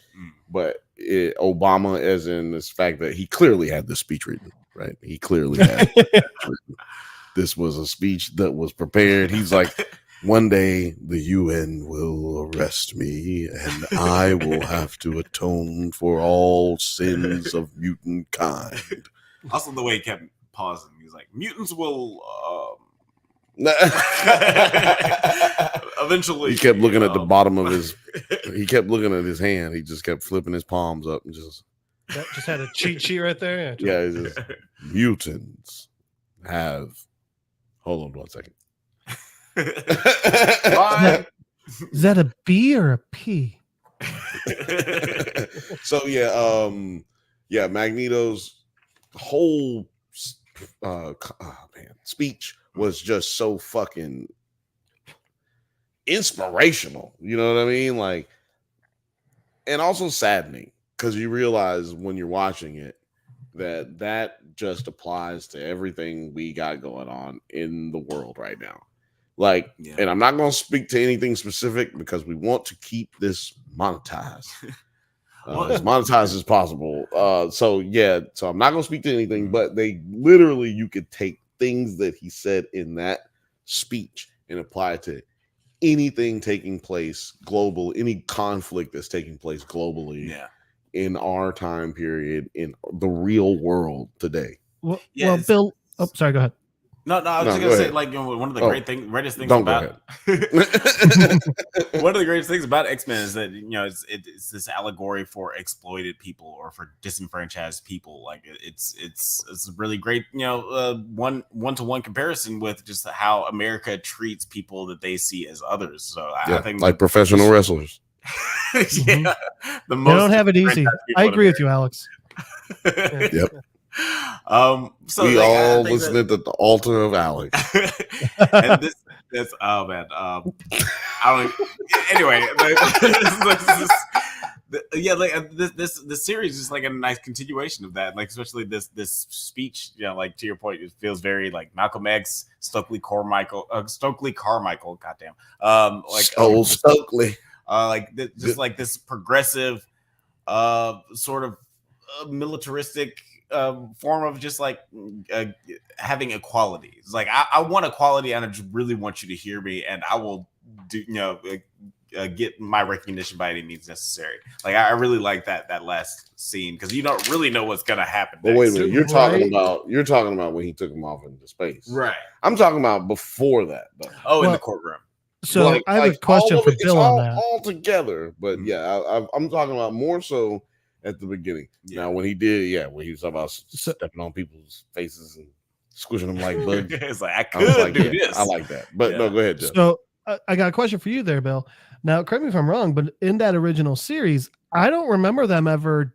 I remember them kind of like hinting at it, but never directly mentioning, hey, he concentration camps. I mean, he was literally, as a child.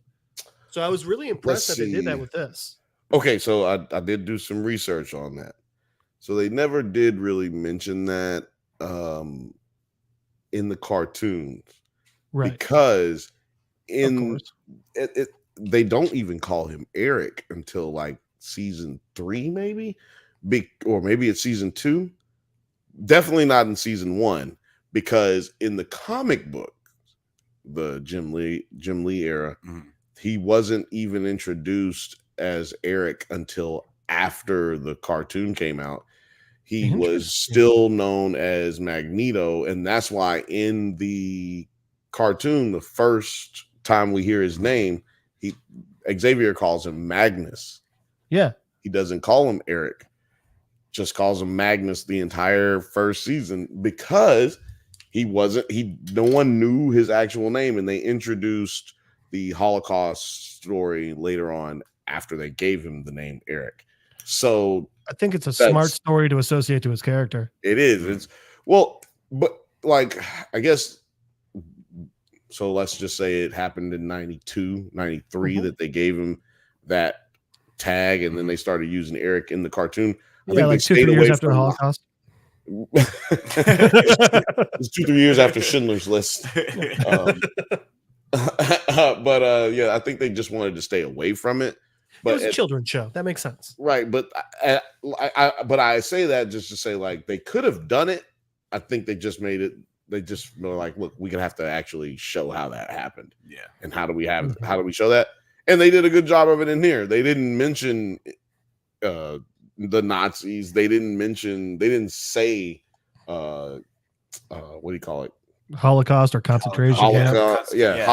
None of the buzzwords. Concentration camp is the word I was looking for. But zone of interest. None of these words. But there was nothing that was buzzy. Super fun day camp. But it's like if you know stuff, then you know that. Like if you're educated, then you know what he's talking about. Right. You know what they're inferring. But if you're not educated, you can just still be like, oh, it sounds like something really fucked up is going on right here. That was also a really good thing the movies gave us. Yeah, that like Definitely. one of the best things from the X-Men movies is that intro from the first X-Men movie. I just say Eric in general. Yeah. The X-Men movies have never had a bad Magneto. Yeah, facts. Magneto and Professor X. I like James McAvoy's While Bill Stroke, I agree with Alex. Well, moving on before we move on to another. Yeah, podcast, no, I'm not going to do that. That's why I got the long pause. Let's talk about the last scene of the second episode because it brings up what. Well, we just didn't really talk about Storm in general. About the power like that. Yeah, we got to talk about it since we're just talking about Magneto. Well, that's what I was going to throw it. And by the way, did you guys see that coming when she jumped in front of it? Were you guys like, oh, yes, power gone? No. I didn't see that coming. You didn't see that coming? Didn't. I did and not. he's a mutant. I love it. I'm sorry, Pedros. I did not see that coming. Petro, whatever your name is. But look, Petro. Pietro meets Tedros. Mr. Fucker. Yeah. Pedros. Pedros is Petros. Look, man, I've been watching so much terrible TV. You have no idea how bad it's been over here. Just so many names. And then switching from Japanese to Russian. Yeah, Pietro. But anyway, I didn't see it coming when she lost her powers. I thought like, okay, now Storm's about to be incapacitated for X amount of episodes, and we won't really see her much, which I was about to get mad about. But I definitely knew she was about to jump in front of him. Like, she sees him. There's no way she's just gonna use her practical mind and just electrocute this motherfucker to death. No, she's not gonna do that. She's gonna mega wind Magneto out of the way. Yeah, none of that. Why do that? Why not just electrocute everybody on the ground at the same time? Why not? Why do any of that? No, she's gonna jump in front of this white man and save his life. But you know what? For the greater good, right? For the greater good. For the greater good. You know, but I did like how that moment he was like, this is how you wish to see us? Yeah. You know, it gave that moment where she was so weak and she was like, I can't feel the wind. That was great. Like, dude, that was that shit about make you goddamn cry for real. Yeah, I'm not a crier at TV and movies, but that will about get you right there. Yeah, Didn't get me, but it's a wonderful vocal performance, and it was a great character moment because obviously it happens to like the best of us. If we were to say, like, you lost your mutant powers, Storm, yeah, like Storm is one of the best, like moral and just powerful characters. Like she's a strong female character in every. She's a goddess. Yeah, and to have this happen to her is really, really heartbreaking. And I thought it was effective. Like, I thought it was really, really cool. What was you saying about the end of this episode? So the end of this episode, we get two of my favorite tropes in comic books. One, your beach episode where everybody's like in their swimsuits and they're hanging out by the pool.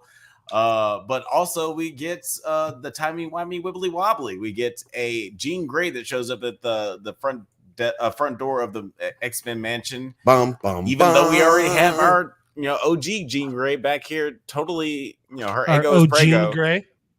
Jean Grey. I'm not mad at it. Rimshot. I'm not mad at it. What did you do? They have those in Jordache? What did you think of this ending, Art? Loved it, and considering we got our name as the name, that's too soon. That's too soon. Setting us up, it's just straight up setting us up for cable. Like the second, they were having the kid, I was like, okay, and it's a son, not Hope. Okay, I think we're getting some cable in here. Then we get the time travel shenanigans. Yeah, they're cabling it up. Also, I don't know if you missed another trope. The one character just dejected and needs to go out on their own, so they just hop on a bus.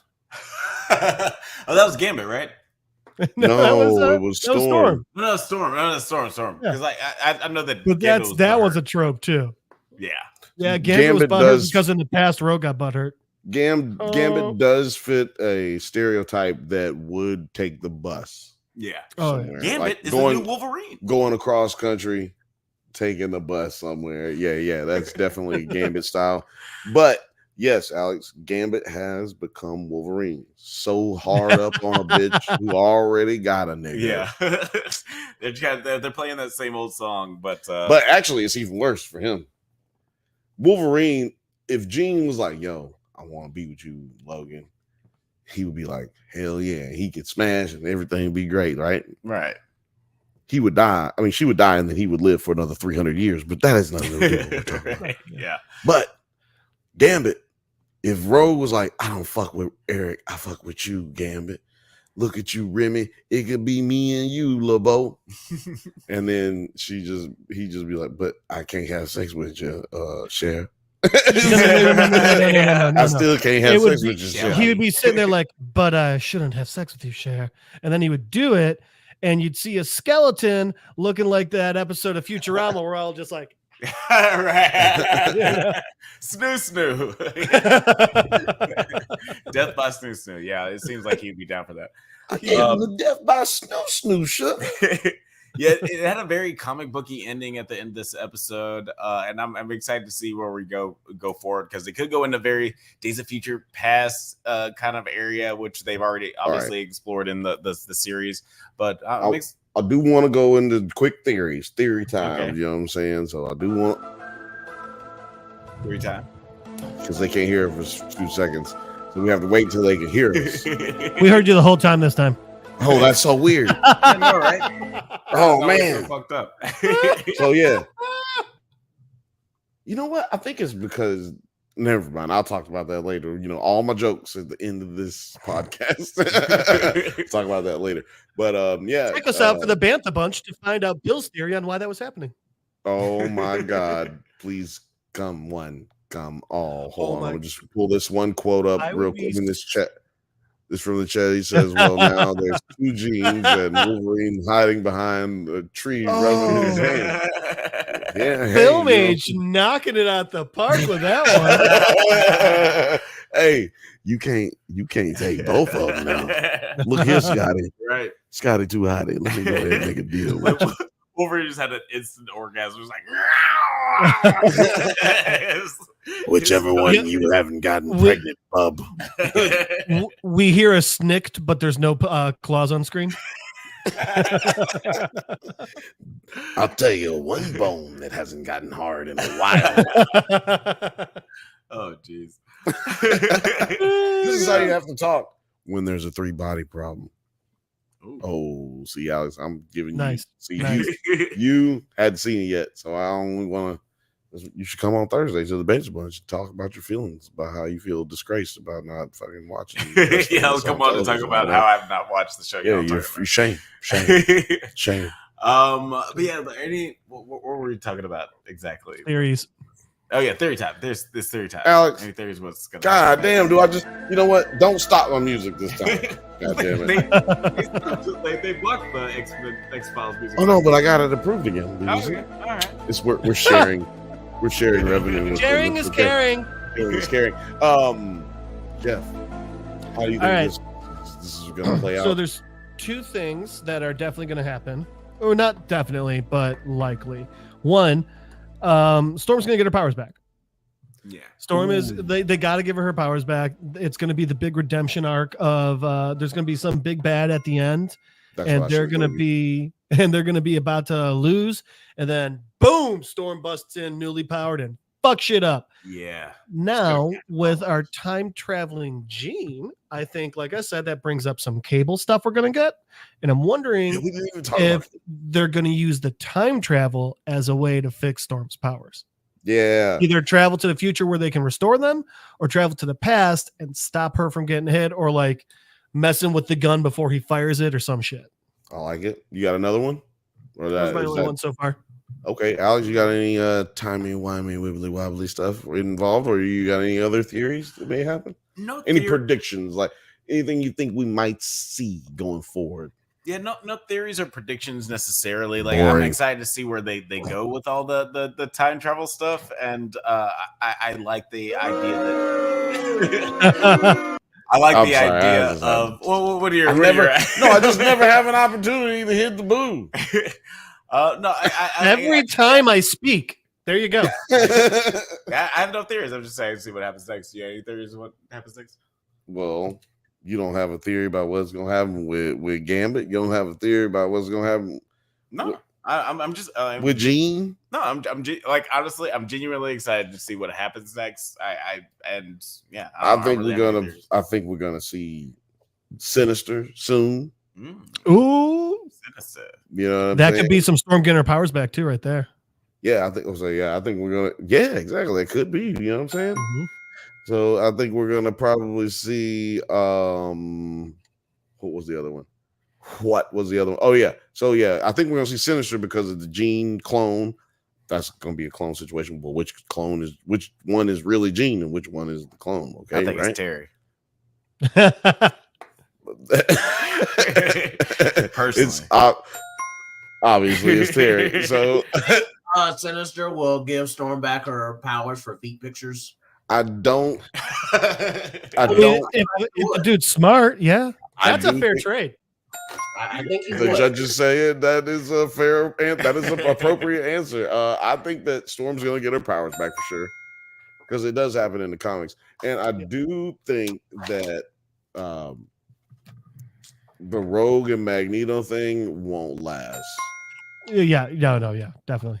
Now, this is my question: did Rogue have sex with Magneto and Mystique have sex with Magneto, like adopted mama and adopted daughter? Weird shit. Rumor has it. Very front page of Pornhub right there. Yeah, weird. Like right up, messing your whole search history up right there. I just read a movie that no one has ever seen. That is a fact.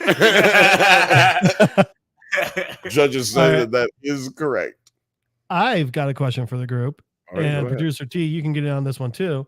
Outside of who we've already seen, are there any mutants we want to see in this season? For me, definitely Nightcrawler. Would love to see Nightcrawler. Alex? For whatever reason, Cannonball was always a big favorite of mine when I was a kid. I don't know. We got him in season 5, episode 4. We did. But for whatever reason, I really liked him in the comics. I would love to see him in this show, even though his power is kind of whack. Is Cannonball the one from? Or am I thinking about someone else that caused Civil War in the comics?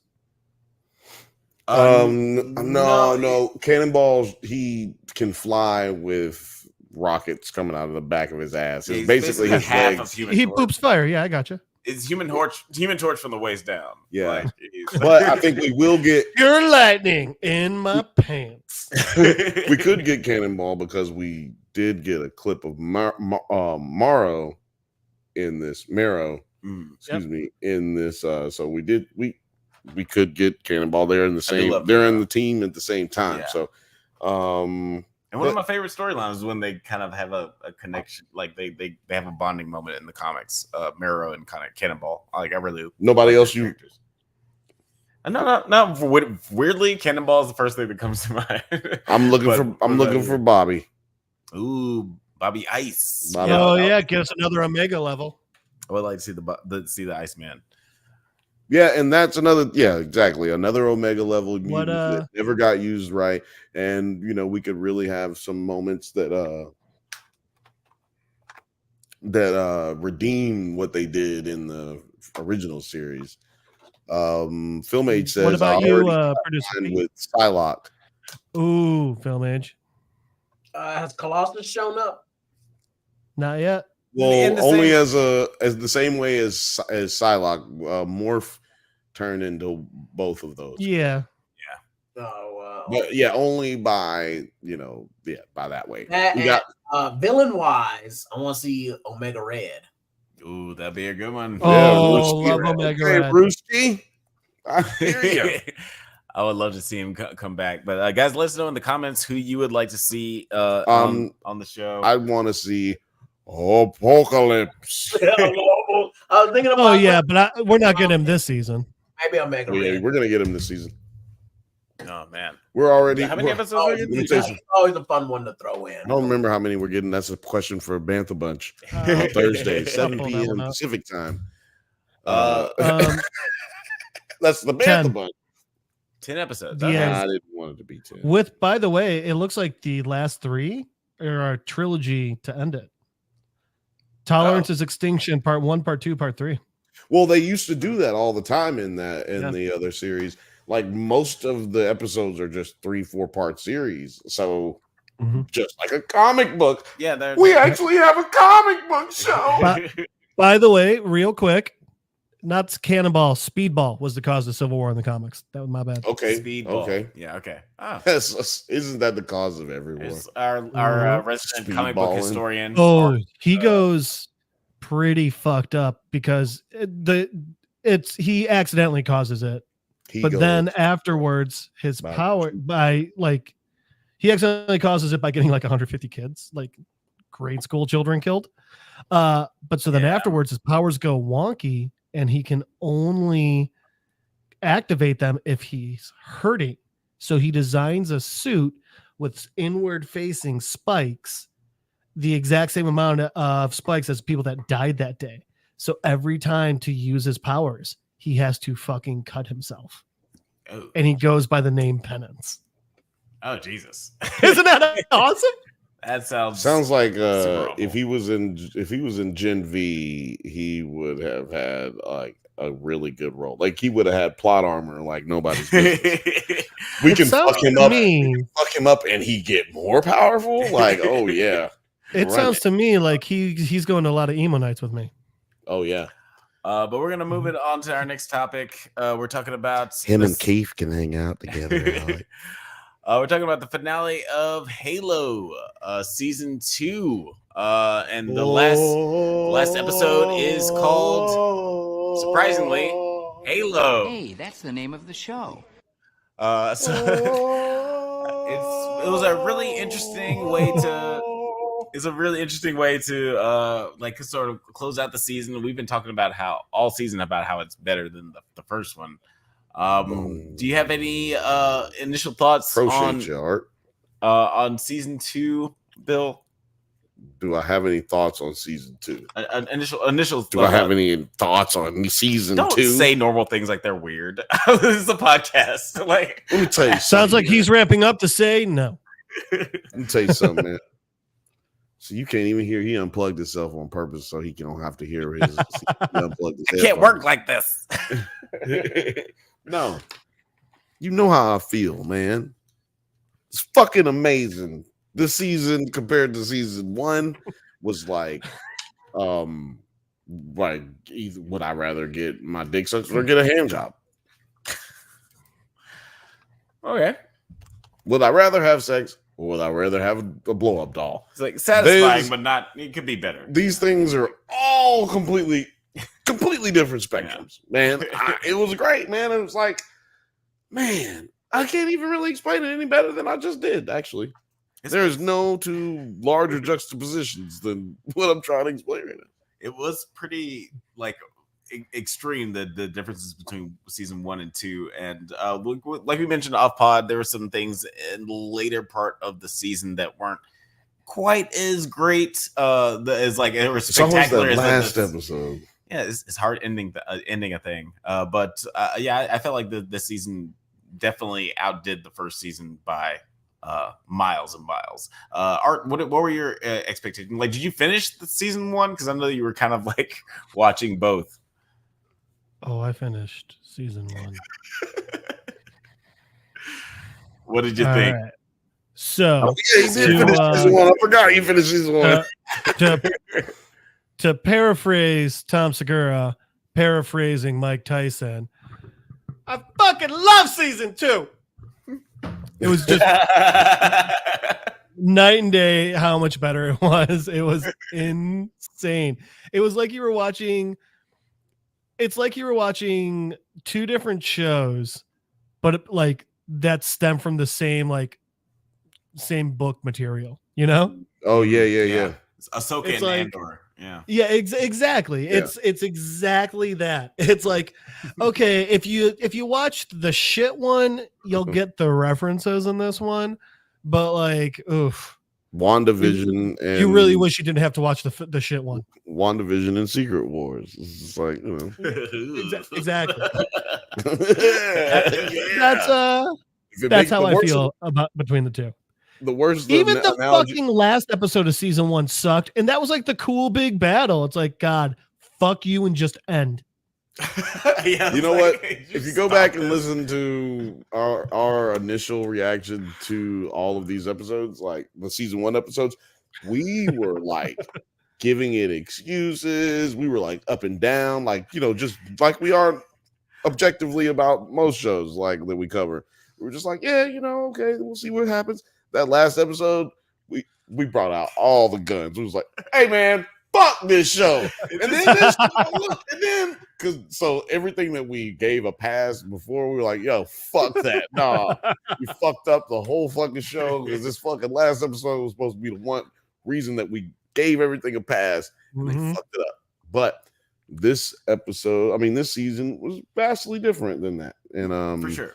Yeah, probably I'd say jumping out on a limb, top 3 action scenes in a television show like ever. Yeah, this season has some really impressive action scenes, and this last episode, like, you know, we mentioned his heart ending a thing. There's a couple of moments that I have problems with, but overall, I thought that was like really interesting, surprisingly cerebral way of attacking all these stories, and it makes me more interested in the Halo lore, because I didn't think that the Halo video game lore was so vast. I thought it was just like pew pew pew. I thought it was just Call of Duty, you know. But this is a lot more interesting. It's definitely deeper than Call of Duty. Yeah, that's a good point.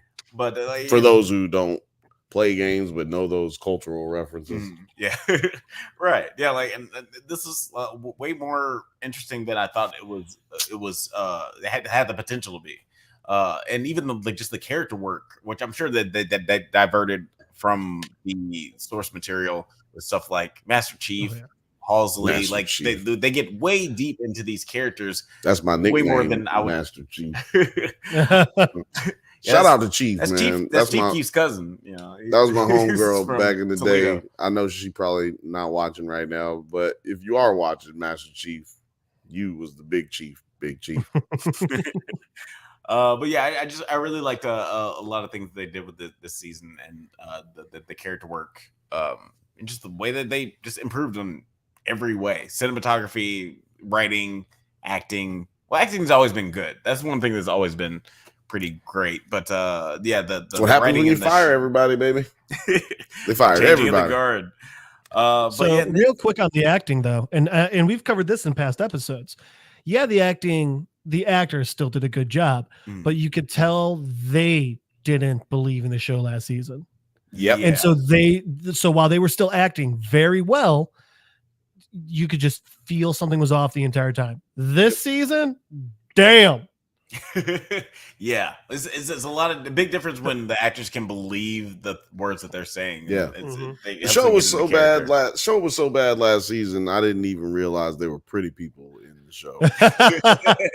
I recognize. No, we just recognized there's a bunch of junk in trunk. Thank Everybody God had a bunch of I got a new haircut. There was nothing but donks in this entire show. For the men and the women, just donks everywhere. Just donk everywhere. To quote Party Down, this season they're all sitting there like, I could outact you with one emotion tied behind my back. And they did. And then they did. And then they did. Oh man. Let it be known. You know, honestly, my emotional attachment to Kai does have something to do with my problems with this episode. But we'll get to that later. Well, why? She lives.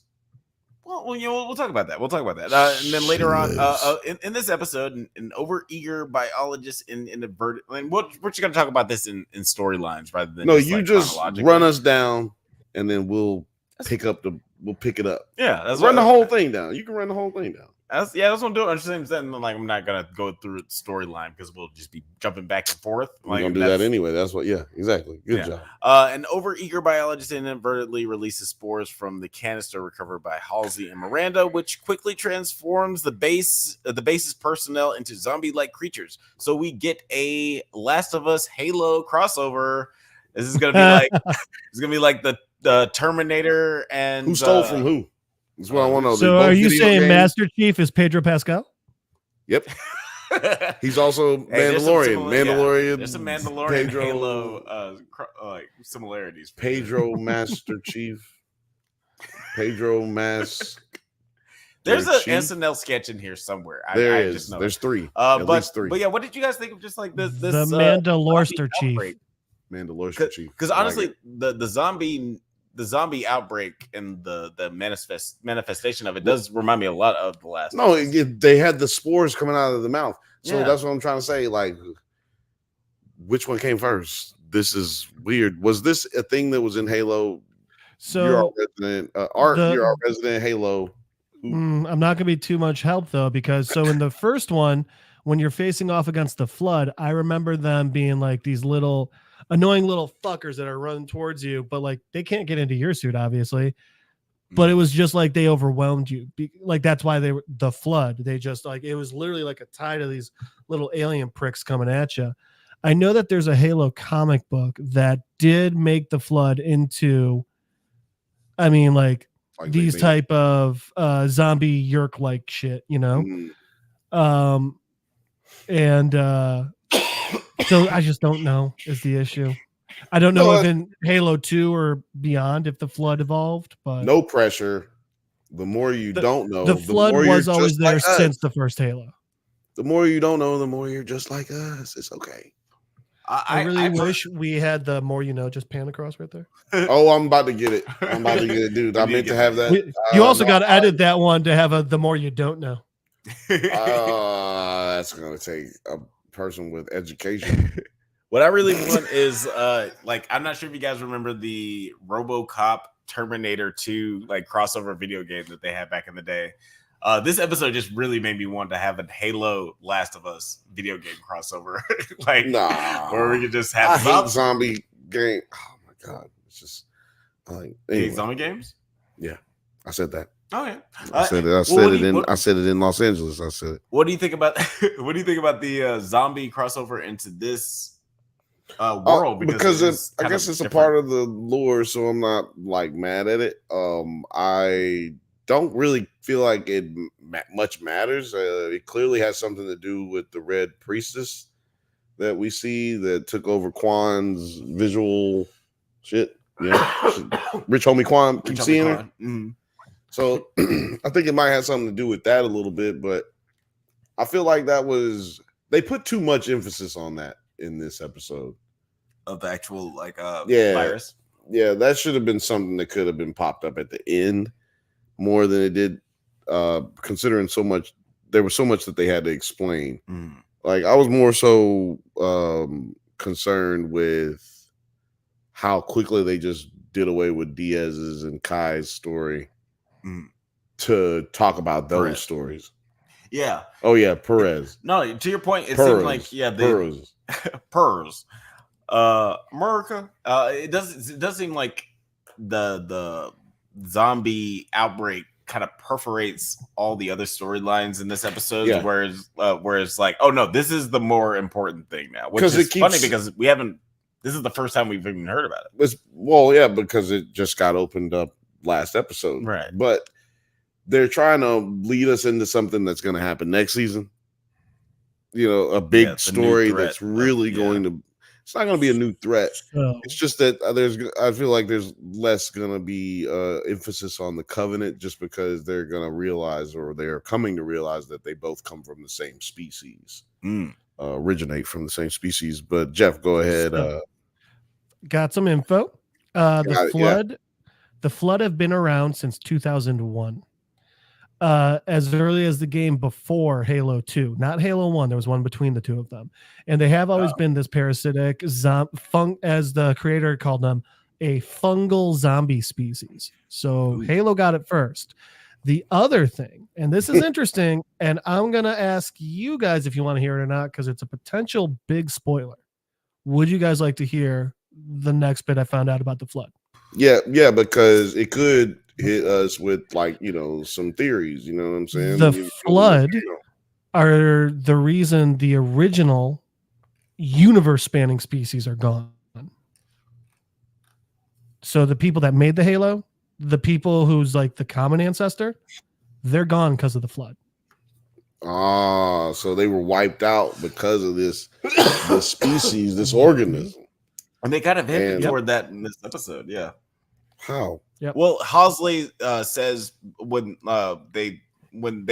Miranda has discovered the parasite or whatever is causing the zombie outbreak, she's horrified. And Hosley is like, "Do you not understand that this disease or whatever has came from the society that created the Halo? So how can you completely dismiss it?" It's like there's more so very Jurassic Park. I felt it was more so because she was like, "We need to leave," and she was like, "Why would you want to leave?" Like she was more playing to her fucking insanity, the same reason she didn't get off the light bridge. No, like I'm saying that's not insanity. I'm saying that's the issue with science gone too far. You kept asking yourself, could we do it? Not should we? Yeah. Well, yeah. She's a human embodiment of that. Now, that's the reason that's insanity for her is that's what she's done multiple times throughout her career, and it's always until today it worked. It's led to something terrible every single time. And the definition of insanity. Oh no, yeah, she was just in prison at the beginning of this season. Like she, they almost died in the end of episode 10 or into episode 8 in season 1. Like her husband just got fucking blown to bits in this season. Like things have not gone her way. And I'm just saying, so she's always basically given no fucks about nothing. And then guess what it ended up getting her? Infected by the flood. She's that friend of yours who was like COVID, schmovid. Man, fuck that shit. I don't know why. You mean that there's everything's closed? We ain't gotta go to work, and you don't want to go hang out and get drunk and get fucked up? Fuck people? You don't want to do that? Bam, froze. Got the goddamn vid. Got the goddamn shit, man. Yeah, she's one of the things I like about her character is that she seems addicted to discovery. Like she's a scientist to the upteenth degree, where she has to figure out the next thing, and to her own detriment. It's her major flaw. And like she bitch dead. She falls victim to the infection, and Miranda freezes her mother in stasis to stop the infection from developing any further, and promises that she will bring her back. But then we'll move on to Soren and Rich Homie Quan. They rescue Lara and Kessler and reluctantly Ackerson from the prison. But Lara stays behind because she becomes infected. And everybody becomes hip to the zombie rules really quick. I guess everybody's seen Day of the Dead. Right. Alex is 6,000. Also, Alex, they should fucking have figured something out. Yeah, you gotta learn. Also, I didn't know that Alex had a writing credit on this episode. Fucking everyone getting infected is a woman. Yeah. He's a ghostwriter for this episode. I made some very strong suggestions. Except Asian women. Took them up, Except Asian women. He made sure that Asian women have superpower and they don't get it. He's like, they're definitely going to figure out it was me if I don't let one of them through. Someone's going to create a really weird Wikipedia page for me. Esther Grayson is going to have all kinds of wild shit. Or we're going to get fucking immensely famous for this one bit, and they'll put in the Wikipedia the notes, one bit known for this bit, like, oh, he hates women but didn't actually hate women, but he did. I more imagine it as a budgeting political careers just shot down the trapper. Yeah, really ready to make some changes in the world and like turn the world better, and it all got ruined because you hate women. I think that's the reason he's gonna win. He's gonna win because he hated women, but he doesn't hate women. I'm gonna sneak in there. Like people who actually know who He's I gonna am run are gonna vote for me because I'm a good person. The way politics works is he would get his Q rating would be high as fuck because he hates women, or because people think he hates women, and then women would vote for him at a higher clip than anybody else. Because I'm just saying that's just how politics works. I feel like this is a movie. Like, this is a really weird rom-com. This is Distinguished Gentleman 2. Oh shit! Yes. What was the movie that a couple years ago? Jon Stewart wrote it. Steve Carell and Rose Byrne starred in it. Oh, I heard it was bad. I didn't. It was watch good. it. It was good, but it wasn't as funny as you thought it was going to be. Check it out. We'll talk about that Thursday on the Bantha Bud show. But hold on, we was talking about. Yeah, like Soren and Quan, they escape. The zombie outbreak. The zombie outbreak because irresistible. Got the squiddy, slimy Last of Us. Last of Us. People. We got a whole nother show that did the same fucking thing. That's true. Oh wait, before we get, do you want to do it? Before we get into that, because I think there were I was thinking about that earlier too. Is like, man, there's so many similarities between this and our next topic, our last topic. But before we move on to the next topic, I do want to just talk about the end of this episode, because it does end with Halo. We're on Halo now. Master Chief great and stage McKee to fight like multiplayer. Have made it. You're shooting on the multiplayer stage. I one of my problems with this episode is that Kai does have this like really cool sacrificial moment where she does the whatever, she does the kamikaze on the bad guys. Oh, sorry, hit this thing. She does a kamikaze on the bad guys, and she sacrifices herself to give the good guys a chance. But then Master Chief, he also crash lands, and he's totally fine. Like, he doesn't even have a scratch on him. Alex, what do you not understand? Yeah, because he's a man. Because he's motherfucking man. Alex, I don't understand what you don't understand about Halo so far. I know it's been 2 seasons and you never played the game, but I just want you to understand this one goddamn thing. The nigga never dies. There's no Halo game where Master Chief died. Once you got to the end of the game, this nigga just died. No, he's got plot armor. The armor he's got different than theirs. But also, Kai is not dead, nigga. Yeah, look, that's one of the things I was thinking. Maybe she's not actually dead. No, you don't think she's dead, Art? No. Alex. Here's why. It was a giant, it was a giant, I'd say rather violent explosion. Oh, yes. And she didn't even have a scuff on her fucking armor. Exactly. She was just taking a nap, floating in the ocean. Like, man, this is so relaxing. I should really get a pedicure later. Like, it's fine. It's ridiculous. I did like the line right before she crashed into the ship. She says, "This is really gonna hurt." Yeah, right. Exactly, as if she knew she wasn't gonna die. I'm telling you, man. It'd be like if Cousin Eddie at the end of Independence Day is just kind of like in a lazy river, Yeah. Like, look, man, we never get. That's what I didn't like about season 1. We don't get experiences with the Spartans, so you understand like the things that they're capable of, the things they're capable of surviving, the things they're willing to do. Like how dedicated they are to each other. Mm-hmm. We've had to get a lot of exposition to get those things, not a lot of action to show us those things. Yeah. So like you don't really get an idea of their power level. To me, last season could have just been balls for the walls action, very little information.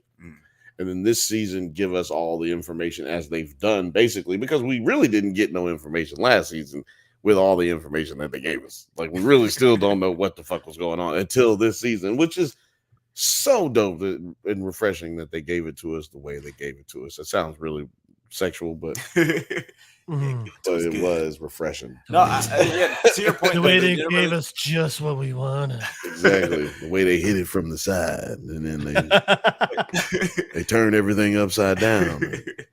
Pulled the wool over our eyes. To your point, like they did a good job of establishing throughout the season. They established the power levels of the Spartans really well, because we have a few episodes where we get Master Chief outside of his armor, but we still get to see that he's basically Captain America. He's still really, really strong. He's capable of all these different things, and with the armor, that just makes him more U.S. agent. But yeah, okay. Oh, the shade of it all. Just a little too dark to be Steve Rogering that shit. Yeah, not quite Steve Rogers. But yeah, they did a good job of like establishing the power level of the characters, so you can believe that he could survive this ridiculous crash. Before we end this segment here, I do have to let Jeff let us all know. At the end, we got Master Chief. He's been narrating the happenings of this episode. So I'm just trying to. So for us people who don't know nothing about the game, can you explain a little bit of that ending right there? Because for us, it just happens out of nowhere, right? Like I never played the game like that. Gotcha. No. I don't know. So I remember there was a little bit of something in the first game, and man, this was a long time ago. But it was basically once you enter the Halo, the forebearers or whoever it was that created the Halo, they were talking to you. They were asking you questions, and it's, if I remember correctly, they released an attack against you because you're not answering the way they want, and they don't think that you're worthy of the Halo. So I think that's what's going on here. It's different because in the game it's just Master Chief. I mean, yeah, he's got Cortana, but with McKee being there's the forebearers or whatever are trying to decide between two people. So I think it makes it a bit more, hey, I think it makes it a bit easier for him to lose, because instead of just being like, nope, didn't answer the way we like, boop, they can also be like, well, we got this blonde chick who for some reason burned her tits last episode, and she's saying shit we really like to hear, So yeah, I think that's what it's supposed to be. Yeah, I'm really interested to see what's going on, and then you know what? If we find out more information about this shit, we will talk about it on the Bantha Bunch show. I will be honest, that was the one thing about this episode I didn't really like. I just felt like it was a swing and a miss. Every time they come back to it, yeah, and they come back to it like a few times, and it was just like, what are you doing? This is just it's unnecessary exposition. Yeah, if it had just made some sense at the end, it would have made, like, I just feel like that was fan servicey for real deep dive Halo users. Agreed. And maybe they feel like they didn't do enough of that this season. They did a lot of it the last season, but try doing less of that. Where's my camera? Do less of that. Because that's why this season was good and the first season was bad. So do less of that. Yeah, I again, like, I feel like this was a successful season, but there's a lot of wonky shit in this last episode, and even this stuff with the guilty spark. Is that what he's called in the video games? The little Sparky. Yeah, he's the dude from Toonami. Yeah, right. He's the dude from Toonami. It felt like. To your point, it felt like they were trying to put like 4 stories. It felt like they had at least another episode's worth of script, and they're like, shit, we got to fit it all in now. Yeah, no, it's you said 4 stories. There's Master Chief's story with and then there's McKee. Then there's Perez and Perez, Kai. Well, that's like Perez and Kai's one. Well, Perez really has had her own walk. Well, let's just put Perez and Kai together. Then we got Bokeem. Yeah, Bokeem and Soren. And then Bokeem and Layera. And then we got Scientist and Lemsey. Yeah. Halsey and Miranda. Yeah, those a ones. lot of shit going on. So and then we got motherfucking Rich Homie Quan. So look, that's why they need. I'm petitioning right now for them to move to 10 episodes. Fuck all this bullshit. Yeah, agreed. Because there's a lot of story to tell. Because when you have to smash in zombies at the end, like you're trying too hard. Yeah. The scientist in the beginning of the episode starting to get infected, that should have been the last quarter of the last episode. Yeah. But they didn't have time in that episode to do it, you know? It should have last episode should have two more episodes, yeah. The way they should have done the things with her getting infected is an episode should have ended with her infecting someone else. And then the next episode we go into and we start seeing it spread. But yeah, it was exactly what we've been saying. Funky. Long story short, we're better, hire us. Well, as I was trying to do a really good segue earlier, speaking of zombies, it's time for us to talk about another show this week that had zombies. And that show is going to be called... Oh, man, we got to get the Invincible thing. Invincible what? What part? Oh, like when Rex is talking? Yeah, I'm kind of... Yeah, well, I was about to say, Yeah, we do need to. First of all, that's a staple. First of all, that is actually, before Invincible was a TV show, that is a staple of the Drunk Banthas Drunk Reviews. So I just want to point out that that's exactly what's been happening on this show for years before the fucking Invincible show came out. That is true. Can I put a suggestion in on that, though? What's that? Instead of like Alex, you pointed out a couple episodes ago, it's clearly like showing us Invincible's new costume underneath. Instead, when it finishes, like I say, have it keep going, and then when the final piece comes down, instead of the new Invincible logo, just have it be the Drunk Banthas logo. I like that. That's how they did the Batman. Down for Remember the Batman reveal when in the 89? Oh yeah, with like the Batman poster where they just slowly revealed it. Yeah. I'd be down for that. Everybody would be so confused. I'm totally for it. I'm here for it. I like it even better when it looks more and more like it's a new Invincible, and then nope, Drunk Banthas. That we probably won't be able to do. I wish. Actually, you know what? That's not gonna be. Noah, hit me up. Scooby Dooby Doo, we got some work to do now. Yeah, to your point, there's a weird zombie through line going on with all these shows that we're talking about. In outer space, a healed and imprisoned Nolan is interrogated. No. Literally the last part of the episode. Yeah. The totally last. Yeah, sorry, my bad. We're gonna talk about spoiler alert. Like, oh my god. God damn it, where are we at? So it starts either between the Martian ship. Oh yeah, okay. Or the lizard.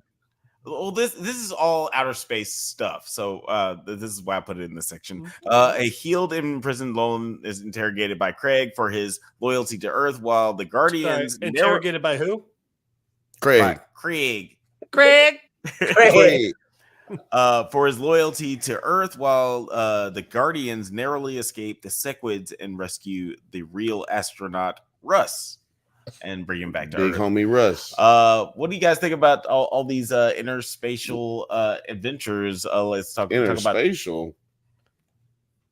Yeah, interspatial. I thought we were talking about outer space, not Mark and Amber's relationship. What's going on here? Right.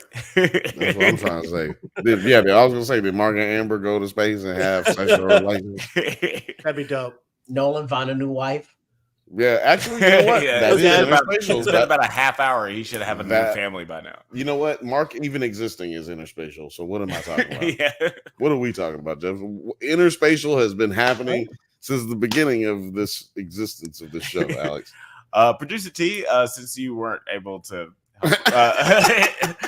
join us on our last discussion. What did you think about this episode and like the space of it all and the sequence situation? I didn't really understand why they didn't just kill the astronaut dude. Like that would have been my first thought. Like, fuck this dude, just kill him. Right? Everything dies. Right? Like, you did a good job for your country, guy, but I would have killed him. Like I didn't. One thing that they did a better job in the comics, before we go to art, I think that they did a good job in the comics of showing it's like, oh, we can't just fucking kill this dude. He is an American hero. He is a human. We spent all these resources to basically save this guy. We should try to save him ultimately for this mission. The mission should be saving him. But what did you think about this whole thing? The sequence storyline. So I agree. One part that was weird for me that I don't think was explained was when it's like, oh no, there's sequence on Rudy and Eve. We gotta, hopefully it'll recharge and we can get him up. Why don't you just kill the fucking sequence on Rudy and Eve? Literally the first thing done on the ship is Bulletproof just like, oh, boop, and it explodes. Why not just like reach over and go and kill the fucking thing? I did not get that part to save my life. Other than that, it was good. It's funny because the sequence is a really interesting storyline and it's really big. Mm-hmm. But man, I was way more interested in the Lizard League and what was going on with Rex. I love Rex. Yeah, you know what? That is a great point. That big dude was called Komodo Dragon. Yeah. Was he? Yeah. That was his name. Was he that in the comic book, or was he just that was what they gave him in the I don't know if they actually named him in the comic books, but when I was writing the scripts earlier, and I looked it up on the Invincible comic Wikipedia. Oh, sorry. It was listed as Komodo Dragon. Sorry, I don't get to tell that joke often. This story was in the comic books, it's a little bit easier to accept certain things like this because it's all still frames. You don't know the geography of the situation. You don't know how far away people are. You can't just like say, well, why don't you just like fucking grab this guy or just do this thing? Because it seems like everything is situational. Like you don't really know how far away everybody is. But with like the animated series, it's like it's very easy to just be like, why don't you just kill that guy? Why don't you just grab that sequid and the situation would be. It looks like we're sitting close together, but we're actually really far away from each other. 3 miles apart. Yeah. So it's like a side view mirror. Like objects may be closer than they are. Yeah, exactly. But then when we get back, like you said, with Rex, we got the cliffhanger with Rex getting the gun pointed to his head, and he actually gets shot in the fucking head. It's shot in the fucking head. Somebody to come in and save him at the last minute, and then just the whole. They decided to go a different route. Oh man, no, I totally thought he was going to get shot in the dome. Him coming back to life was trippy, but I was like, he kind of got plot armor too. Just knowing what I know, it's just like, well, he got a little bit of plot armor too. So but they did this one better than the comics, because in the comics, I mean, like at least in this one, it's coming out like right here. The comics, it comes out of the fucking center of his skull. It's inexplainable. Like, shit. Well, at least this one's like, King Lizard's a shit shot, even when he's right against that. Right. And it's like, well, Rex ain't going to be able to add too good, but he can still live. I think there's a level of, at least in this universe and on the show, there's a level of like, these guys have immense power beyond what they even use. Mm-hmm. Mm-hmm. Like, because Omni-Man stays on Earth and like starts a family and waits out, basically trying to like wipe out each and every threat to Earth before the Viltrumites can take it over, before he decides to take it over.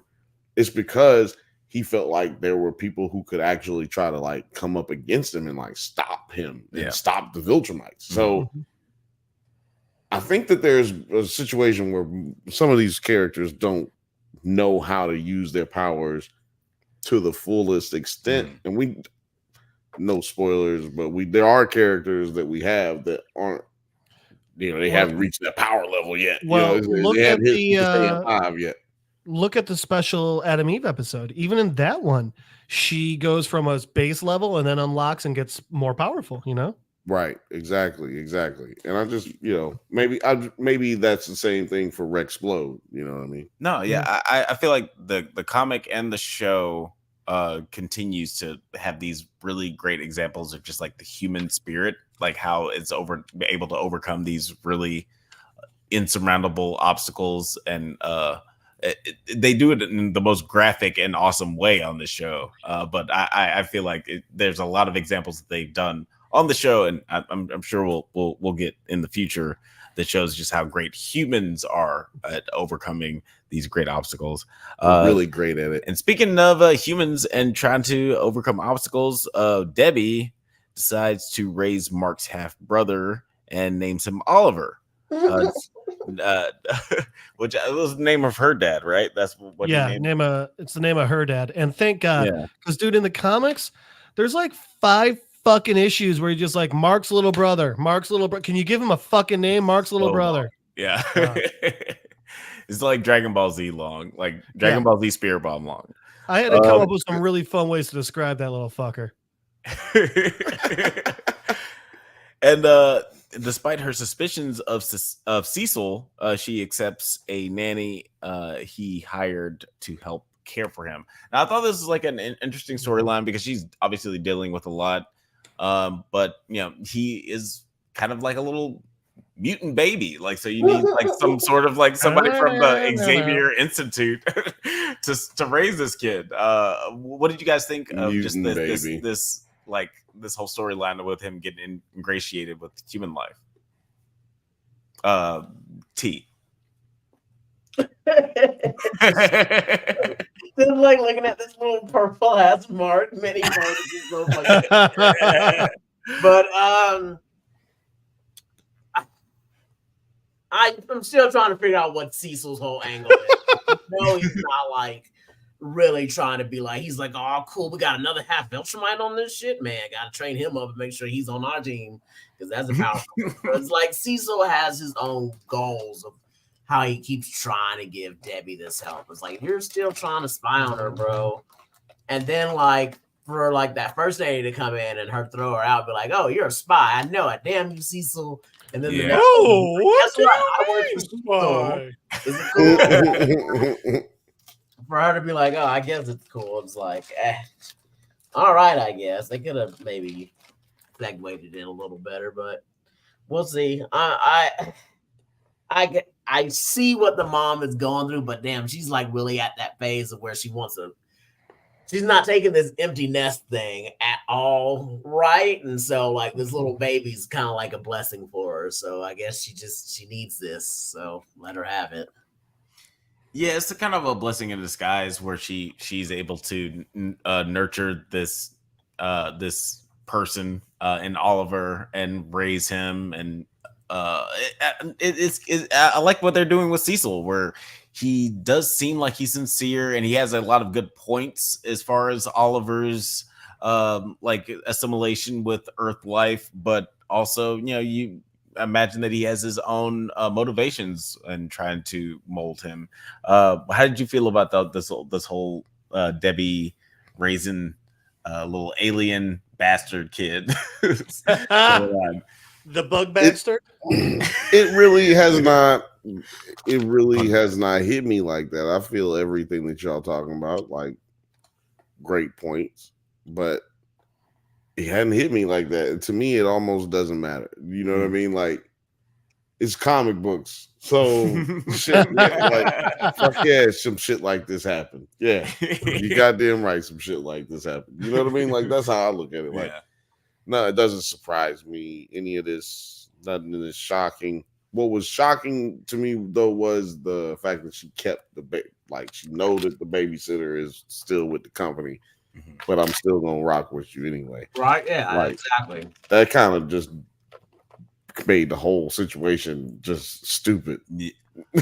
like why not just we was just gonna do what you was gonna do anyway. So who really won? So I disagree with you on that one, because I think it's two things. I think one, teacher lady admits it before Debbie even can ask, and two, I think she pointed out something really important. She has like the most experience when it comes to teaching super children, more than anyone else on earth. And so the thing is, because of that, man, she can be in demand wherever the fuck she wants to go. So yeah, she's working with Cecil, but it's because in her mind, that's the best way to help other super children, not to be a spy. Like, I think she made a really strong argument there. That's interesting. Yeah, and you know, it could just be like a really good story to win her over, but that's the other part. Yeah, if she's a good enough spy. Yeah, like I think there's a lot of different like cool layers there. I'm not saying that all that makes sense. I'm just saying that we were gonna already end up at point B. Why did we have to talk about C, D, E, F, and G? Right. We already was gonna go from A to B. So why was you talking about that, baby? Can we also point out that I guess Debbie's original plan was put a little Mrs. Doubtfire ad in the paper, have people come over and be like, "Man, I hope they don't notice he's purple." Right. That was my other thing. Right? Really auditioning people with this purple child? How did you? If you're not going through Cecil, how do you think that's going to work? She put an ad in the paper hoping that Omni-Man would show back up. Yeah. Like, she just hoped wanted nanny, fast-growing boy, prerequisites, must be colorblind. He trying to get his kids back. Can't see the color purple. Yeah. He misses hoping that Tadari P. Henson from Benjamin Button shows up. Now I'm much more hoping we get Arrested Development Mrs. Featherbottom Omni-Man coming in. It's Featherbottom. Oh, I forgot. Here in America, it's a sausage in your mouth. Oh my. But then later on, like we get after Invincible and the whole Guardians crew come back to Earth after the Sequid situation is resolved. Rex recovers with the reaniman tech, but remains traumatized. I guess I'm joking. We'll definitely see later on in later episodes how his tech has enhanced his body. But what did you think about this scene between Rex and Mark? Because they both kind of progressed a lot. Rex has matured a lot as the season as the series has progressed. What did you guys think of this hospital scene? Let Terry go. Terry been Terry's been sitting back for a while. Terry's been like, get to my show, fuck.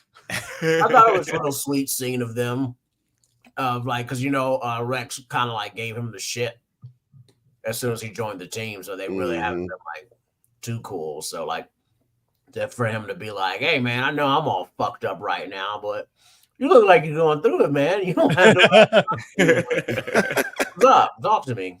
So I thought that was a nice little olive branch that he gave him. Yeah, it was super sweet, and I think that Rex is becoming one of my favorite characters on this show. Oh yeah, just that first fight scene, just Rex showing him he is that dude. Just like you beat him.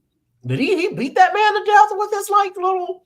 Yeah, with his amputated hand. Yeah, like he beat him to death with that broken hand. I don't think he beat him to death, but bro ain't standing up anytime soon.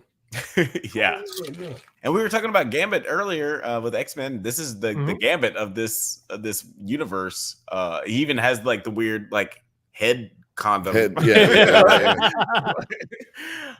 Which I really appreciate. That's even everybody funnier loves a good because head I condom. just thought like, but Gambit's is open, so is it like a fingerless condom? Yeah, it's the baby condom. It's just completely useless. That's a check and make sure she didn't poke holes in it. Yeah. But then moving right along to the next part of the episode, Mark and Amber's relationship becomes strained when both realize that the toll that Mark's work as Invincible has taken on we their talked lives about as on Eve's this show. feelings for Mark begin to resurface. We talked about it on this show. By the way, we knew how fucking stupid was the scene when Mark picks up the coffees? 2 broken hearts. Fuck you. Good God. Yes. Just lay it on as heavy as you can. And, but then also Mark doesn't even address it. Eat a dick. No. No, I saw it. What are you about to do? No, go ahead. I'm like, what are you about to do? No, the hearts in the fucking bugs. We Alex were watching. I was like, they got no hearts. Look at them hearts. They about to break up because we talked about it last week. It's like, yo, do you feel like this is going in the wrong direction? You know what I mean? Like the direction we think is going. Yeah, and we all knew, those who have who have read the comics or know the lore of the comics, that this relationship was not going to last. But I wasn't expecting it to happen as quickly as they've made it happen, considering how they built this character up in the last season and in the first part of this second season. Yeah. One thing that I thought during this scene was You didn't see that coming? because I was really like, one of the things I like about the these relationships is Amber does feel like the Mary Jane, where it's like, oh, this is my tether to normal life. Which honestly, like when as a Spider-Man fan, I've been more of a fan of Black Cat and Peter Parker because it seems like that seems like, but that doesn't work. But the Black Cat Peter Parker relationship is what the Adam Eve Mark relationship is in this, where she's also a vigilante and they have more of a connection. In Butts are for flagellants and defecation, sir. That is all it is for. The difference is Eve is a much more open and caring person, whereas Felicia, she's way selfish. Too Selena Kyle. I'm first. I'm first. Yeah. I'm first, second, and third. You know. Yeah. No. That is the difference there for sure. Yeah, no. Yeah. What's her name is definitely Mary Jane. That being said, Felicia's way hotter than Eve. No, Eve is Mary Jane in this situation. No. Oh, yeah. Wait. So then, does that make Amber Gwen Stacy? I feel like Amber is Gwen Stacy. Amber is Gwen Stacy. But I feel like Eve is a combination of Mary Jane and Felicia in the sense that like she has the part where she can relate with them with the vigilante side, but also is his one true love. Well, that does help. But T, what do you think about this? What do you think about this nonsense that we just said? No, I agree. Like Amber, I just that whole time of them talking to each other, I was like, "Would you two break up? Like, come on, this is like your first girlfriend. This ain't your wife or nothing. Like, you're a superhero, bro. You can't be having like you can't be dating no regular girls like this no more. Like, what are you doing, bro? Hurry up and just break up. I'm rooting for this breakup. I want it to hurry up and happen. You know. Yeah, we were the same way off pod. Yeah. Like, yo, let's just get to the shit real quick because this bitch clearly doesn't matter no more. Like, we've already gone past her usefulness in the comic books. Like, let's just go ahead and drop her. But not in the sense that we're disrespectful towards women, just in the sense that we know that that's not who he's going to end up with. It is still Women's History Month.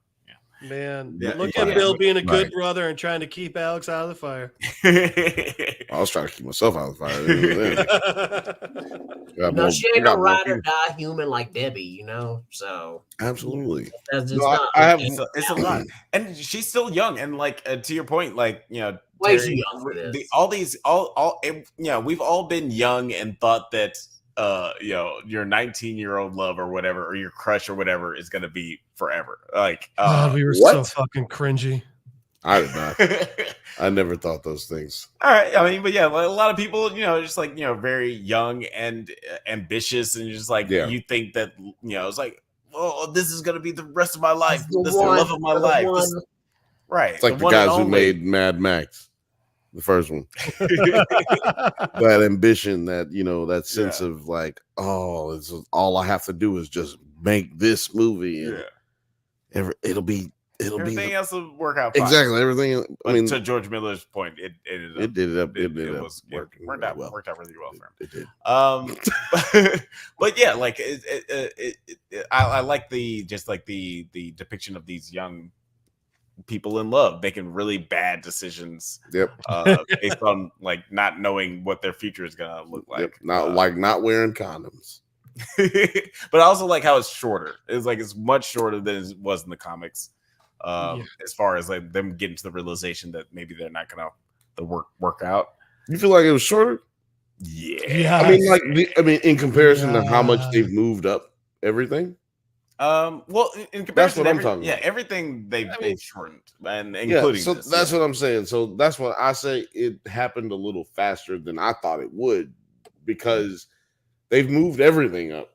So it's hard to judge like what's happened faster than the other. You know what I mean? But I got one thing that I want to ask y'all if you think is going to happen this season. But Terry, I'm gonna throw it to you. Or I thought somebody was about to say something, so I'm just saying Terry because I don't know who was about to say something. Terry, you about to say something? What? Okay. So no, nobody was about to say anything. Cool. Yeah. Just agreeing with Alex, if that might be what you were thinking of. Maybe. I heard voices. Hey, we all got opinions on the Invincibles, and also Zoom delays make things really, really tough. Zoom. Yeah, and speaking to their relationship woes, while they're both dealing with their relationship issues, Amber and Mark. Amber speaks to Eve, while Mark speaks to Rosenbaum, played by Luke Skywalker. That's how I knew it was over. And Rosenbaum reveals that Nolan previously wrote several unsuccessful sci-fi novels, which Mark learns potentially reveals Viltrumite's weaknesses. And then he relays this information to Alan the Alien, great name, who tells him about Thaddeus's betrayal of the Viltrumites and how he's gonna be standing against Viltrum. Man, what do you I guys really think like of Thaddeus better. So real quick, before we even get to that part where he goes and meets with Alan the Alien, Cecil, how fucking stupid are you? You're sitting there trying to convince the immortal to go on a vacation because he's just fucked up mentally, and you're like, huh? Oh, alien threat coming to Earth? Yeah, put it on the screen right in front of the guy that's having a mental breakdown. Fucking moron. Learn how to read the room, bro. Dude, it's just like, and then you're surprised that he's just gonna fly off and get in a fight. Dude wants to hurt, you dumb shit. Dude wants to hurt. Yeah, that was an interesting. Say it again. That was an interesting scene where you can see he's just rearing for a moment to interact with Omni-Man again, and when he's not there, he's just like kind of heartbroken. It's like super, super sad. It's one of the sad, like low-key sad moments of the episode. But what did you think of like the reunification of Alan the alien and hold on. And We didn't even just talk about the books and shit. You didn't even talk. Let me finish my sentence. Like, what did you think about the reunification of Mark and Alan the alien and the discovery of the books and everything? Well, you just had already mentioned the books, so that's why I was like, I know I'm bringing it back around because I'm doing this host thing. Producer T, how did you feel about the books? Book revelation. They're cool. So I feel like was talking about his previous adventures as a Viltrumite and all the other planets he's come across and stories that they know about. He was trying to like make that as his first couple novels. So I guess we're gonna see like these dinosaur people that are hella strong, and is his name Space Rider? Space Raider? Is this Space Raider? I think this is it. Oh, well, we had the two different names. So. Space Rider. Space Rider and Space Racer. Yeah, okay. His real name is Space Racer, I believe. Is it because his he's real racist? name is Jeremy? God. Show some respect. Savage Planet. Savage Planet. Oh, man, I remember when that came out. No, I'm joking. Dude, it almost looks like some Venture Brothers shit. Does it not? Really right? does, yeah. I loved that. Like they're sitting there, like, "Oh, I wonder if this is about Dad." And it's like, did you look at the cover? He put himself on the fucking cover. Arrogant piece of shit. I will only give them a pass on that because they have gone through some serious PTSD. Like they are recovering. Yeah. Like they have literally gone through some fucking crazy shit. Especially Mark, who's literally basically died 3 times thus far. Yeah, he's got his ass. Just 3 rub a times little. Just rub a little dirt on it, man. Well, yeah, put some icy hot on it. God damn it, and get your ass up. And for whatever Vapor reason, rub. Nolan never told his family about these novels, or never told Mark about the novels. You'd think that this would be a thing that you tell your kids about, right? No, he told like he knew about the novels. It's just like anything else that you have when you have a kid. No, they don't give a fuck. He knew about his dad's. He knew about his dad's travel books. He didn't know his dad was a sci-fi writer. Yeah, no, he did. Yeah, he did. It seemed like he was like, no, he didn't, because that's what Luke Skywalker told him. He was like, your dad didn't just write travel books. Mark was like, oh, really? That was a revelation to him, like writing the sci-fi books. So like, not to get too into the comic side of it, but like in the comic books, he even like when he goes to art and he's like, yeah, Dad said to go read his books. Why would he want me to read a bunch of travel books? You know. Right. Yeah, and that's what brings him to the sci-fi books. One thing that I thought was kind of funny was the reveal of Thaddeus of being a Viltrumite. And this happened the end of the last episode, but I was gonna say where he rips off his beard and he shows he has a mustache. I like the idea. I like the idea that it was a real beard, and he's just so Viltrumite strong, he just tore it the fuck off. Yeah, he just ripped all of his facial hair off into one rip. Just like whoop, whatever. I actually like that idea more. But yeah, he's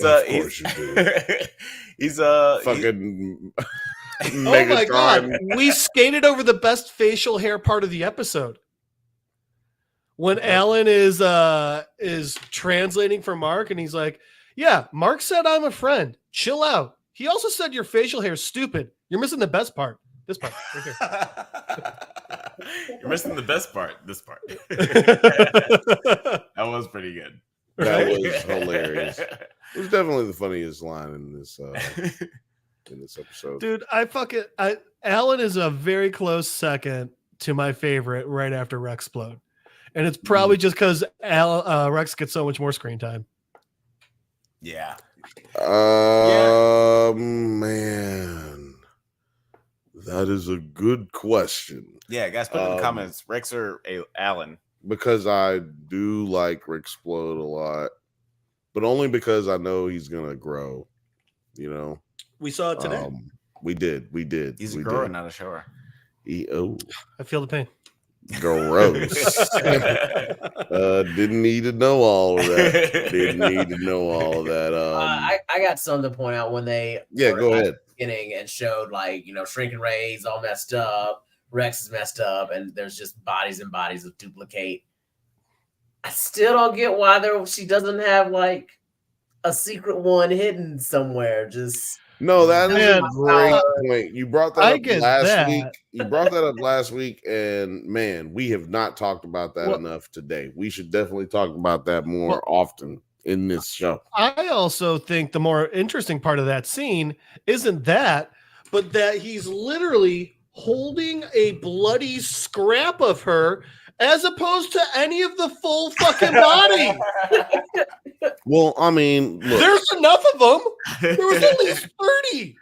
Hey, let me find Alex, one that has his face intact. Alex, I will say the part he was holding had the number on there, so it was the titty. I'm trying to tell you, man, he's into that. Look, Immortal's over there just like this. I'm into that. I'm into that. I'm gonna have this butt cheek. This is my favorite butt cheek. Hey, when you leave, you mind turning the lights off? He's like, well, you pretty far away from the light switch. I'm into that. I can't stand up right now. Yeah, I don't want nobody to see all this erection. You want to see an immortal? You want to see an immortal erection? No. Turn the lights off. Last forever. That's why they call it immortal. Okay, I got an immortal duplicate question. So at the funeral, he mentions that Kate said it was a family curse that she can duplicate. Two things to that. One, do you guys remember anything about that being said earlier? Because I don't. And two, how's that a fucking curse?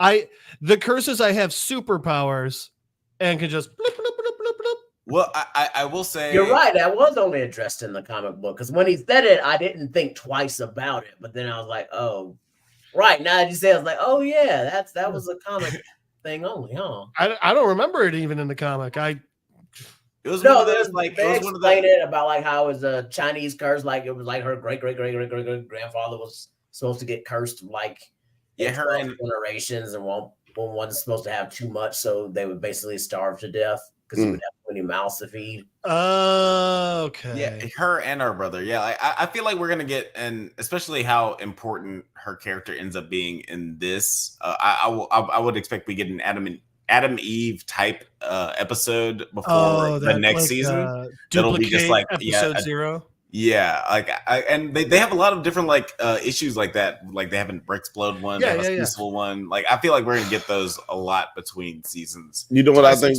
they should do? Backstory. Honestly, to save a lot of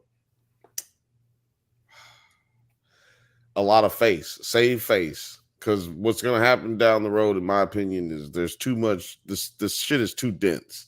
There's too much to talk about. So trying to do a season to season is gonna fuck it up. I think they need to split it open like The Boys, and like there's a Gen V situation because no spoilers, but do like a teen team thing, almost showing them all before they became the new Guardians. No, like just using the actual. What is that funny? No, I burped. That's why it seemed funnier than it was. No, it just seemed like you were just like fuck Teen Team. No. It was just more so to the fact that they have, for instance, Robot and Monster Girl. They have a storyline that has not even almost come into play.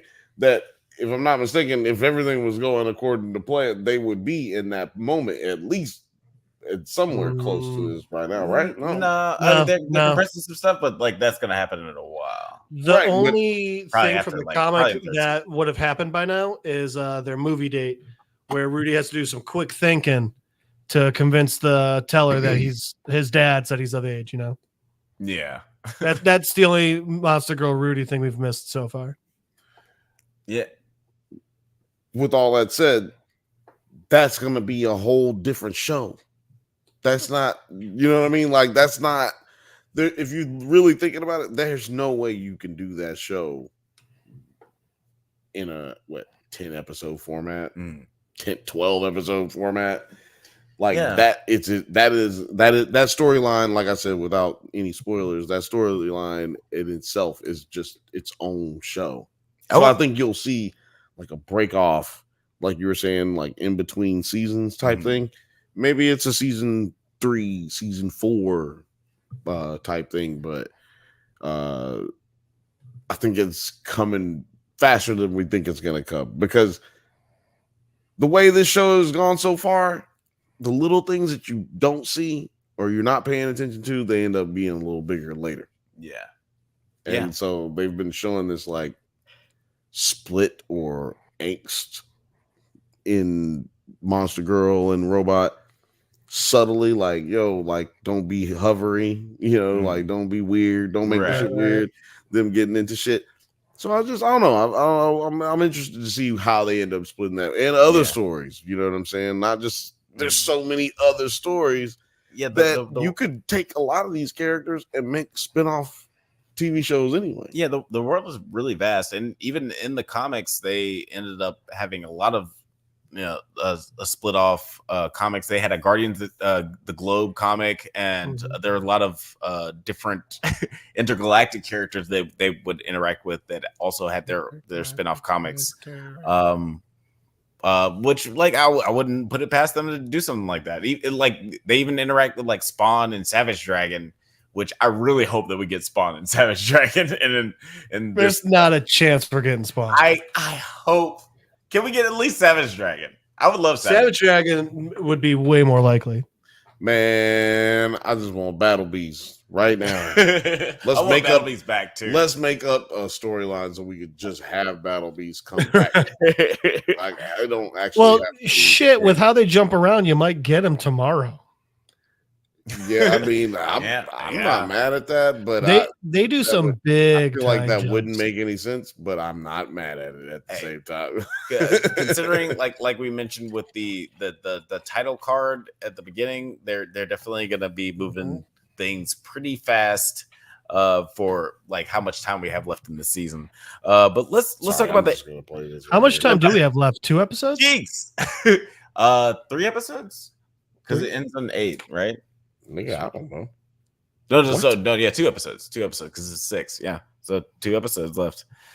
And in this, wait, what? Oh, I'm just playing this. I need more. Oh, definitely. Right? They actually shouldn't have split this. This was 8. a terrible way to have put this season out, in my opinion. This is why I had to go and read every single comic book.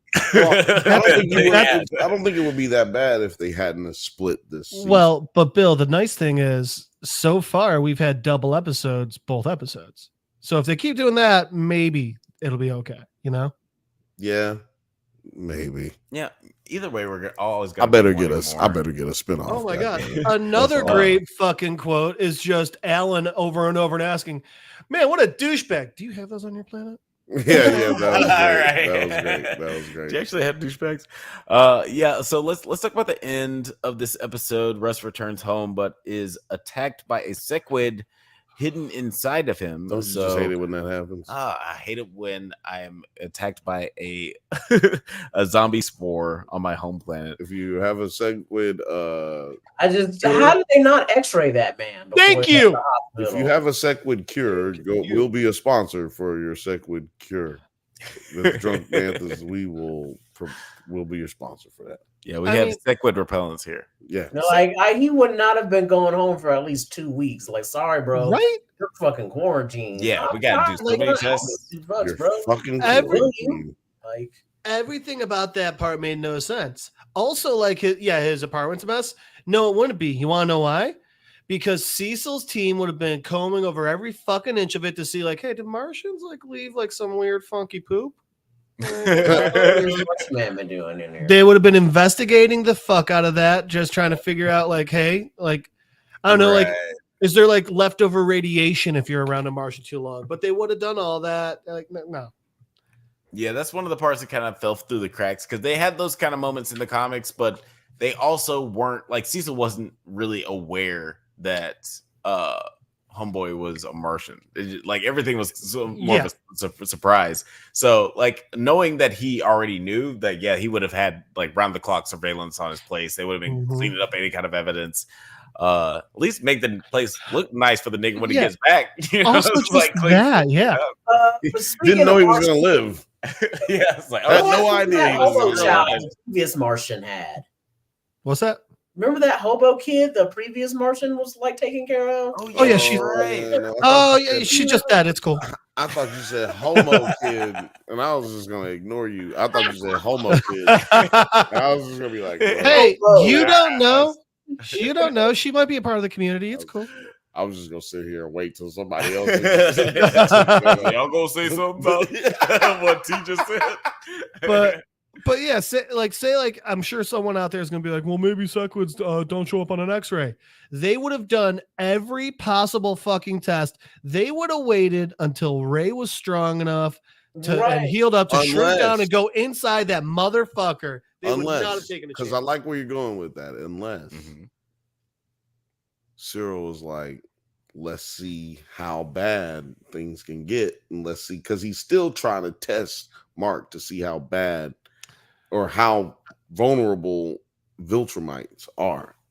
I don't think he would have taken that chance with the Sequids, just based on how freaked the fuck out he was. Remember, that's what he did with the kaiju. Yeah, that's what he did. Like, we've seen that he's been doing this, like the seawater kaiju that Mark beat up. He ended up capturing it, not having it destroyed, which is what you do, because he noticed that it hurt Mark. I can't remember what it was in season 1, but they ended up keeping something. The Reaniman. Okay. Yeah. D.A. Sinclair. There you go. And so, yeah, so they are building things up to try to be able to figure out ways, not just necessarily harm Mark in the future, which I think they keep ominous for, television purposes, but I think they're doing it so that they can make sure that they're prepared for the Viltrumite war to surely come in some point in time, because they've been targeted. They've been painted. Military doing military. The Viltrumite said, I want you. I like you. And I want you. Yeah, military doing military shit. Like, they see a threat out there. Film Age's comment makes a lot of sense based on what Bill was just saying. Not reading any of that. Oh, what is it saying? Film Age says, what if he's not in his actual apartment? It's like a containment room. Okay, I can get behind that. Like, kind of like Steve Rogers in the last scene in Captain America: First Avenger, where he's like, yeah, except they don't have stupid radio programs like an idiot. But by the way, like where he has the Sequid come out, and he's Film Age is saying, like, what if that's not his apartment, but Cecil set up like a big open air, a big area that Russ can go in and think, and now Cecil's observing the Sequids. Man, yeah, that would be some Cecil classic Cecil. Always up to some shit. Also, like that. He used to do that in high school. I'm also glad that you brought up the kaiju in Atlantis, because something I was thinking of when I was watching this episode. Why'd Mark have to wear that breathing thing in Atlantis? He can fly into space just fine. He can, but he doesn't need to breathe. Well, they didn't mention that he does need to breathe. He can just hold his breath for months on end if he needs to. So why did he need the mouth thing in Atlantis? Maybe it's just a comfort thing. Yeah. Wasn't because he was talking with his mouth in the device, and when he's in space, he's like, Producer T. Producer fucking T. What he was doing. I was like, but when he was in space, he wasn't taking it back. I'm taking my shit back. All right. Okay. Well done. Yeah, that was a quick answer too. Damn.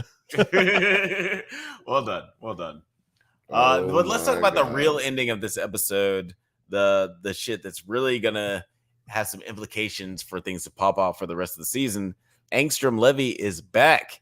Wait a minute. We're just gonna skip over the jail? Oh yeah, that's right. I mentioned at the beginning for a second on accident. Yeah, he said a lot of stuff at the beginning with Craig. Craig is interrogating Nolan. What did you guys think of this scene where this is going on? I was talking with a friend about like who the fuck are these other alien people that are in this fucking jail and stuff, like, and then I had to explain to them, like, yeah, don't forget, like, they don't just kill and destroy everybody on the planet. They do just take them over and they run these planets. I guess these other species. So I was like, I wonder who these purple dudes are to be like cool enough to be the security guards for the right. Yeah, like they definitely imprison a lot of different kind of people. And the yellow one's the best. The yellow one just doing push-ups. I just laughed real fucking hard at that guy. Yeah, like what did you think of this? Like the scene between Craig and Nolan, where he's Craig interrogating him about his humanity, essentially. Me, Bill, yeah. I mean, it was kind of. I feel like his voice don't match his body, thing. right? Which is even. I'm gonna play it real quick. I'm gonna play it real quick. When you see the fucking voice actor, yeah, we can see. All right, let me. Yeah, I know the voice actor. That's what is upsetting as fuck. Yeah. Moment on Earth turn you into a weak, sentimental traitor. Yeah, the drawing doesn't. Answer me. It doesn't even sound like the voice actor's actual voice. I would say, yeah, like there's a character that we're gonna get later that I feel like I know exactly who you're talking about, and yeah, this guy knows that would embody the robustness of that voice a little bit more, but I don't know. I don't know what it was about this character. I didn't think the voice matched the face. Like to your point. I want to point out that I think that Nolan is pretending. Yeah, like I think that he really could just fuck these dudes up if he wanted to. He's just trying to take some kind of like, what do you call it? Like a walk of shame. Like he feels like he deserves this. I don't think it's a walk of shame. I think he knows he's got to give Mark time to get stronger. Or maybe because remember what they said at the beginning. They won't execute him until he's back to full strength. Right. I just think that at this point right here, he could, you could be right. Maybe he doesn't want to be at full strength yet or he doesn't want them to know he's at full strength because he wants to give Mark time. I think he doesn't want them to know he's at full strength because he wants them to just go ahead and, get this over with, man. Go ahead and kill me. But they won't. They won't kill him until he's at full strength. That's the problem. He is an interesting character in that sense. Like you really don't know where his head is at in that sense. Like it is definitely very open to. I feel like we get more right now than we've ever gotten as far as what he's thinking or how he feels at this point in the comic or the TV show. Yeah, like it's definitely like open to interpretation where like he's got a lot of shit going on where he's got a lot of guilt, but also a sense of purpose to help his son and glorious everything. So it's hard to really gauge where his head is at. But do you guys have any like theories about what's gonna happen? Yeah, Terry, next did we ask Terry how he felt about the prison? Oh yeah. Sorry, my bad, Terry. Like, how do you feel about like this? How do you feel about prison? Craig, do you feel like? No, I started it because I was curious about who the fuck are all these other aliens and stuff, and like. Oh yeah.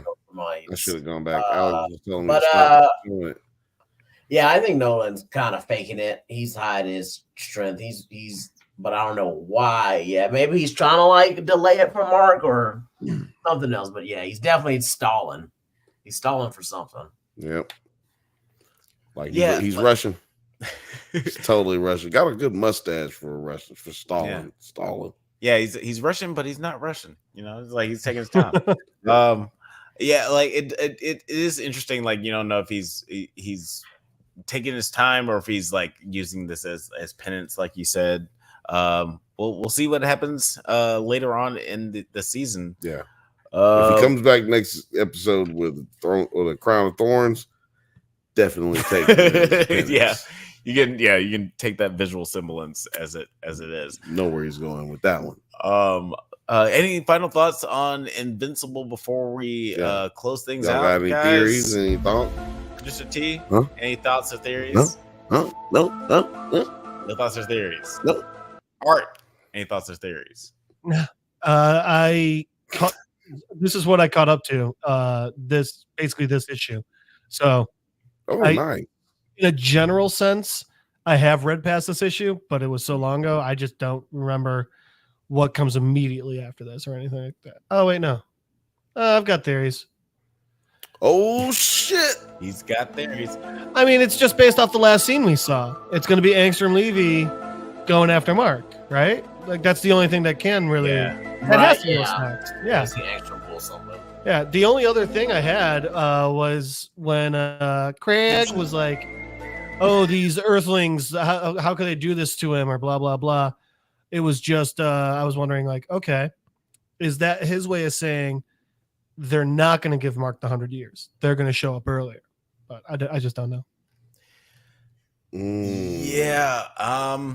Like as a guy who's like read I know where the story's going, but I'm very excited to see what you guys think was going to happen next in the comments. Please let us know what you think is going to happen next. We only got 3 episodes left. No, you guys said it.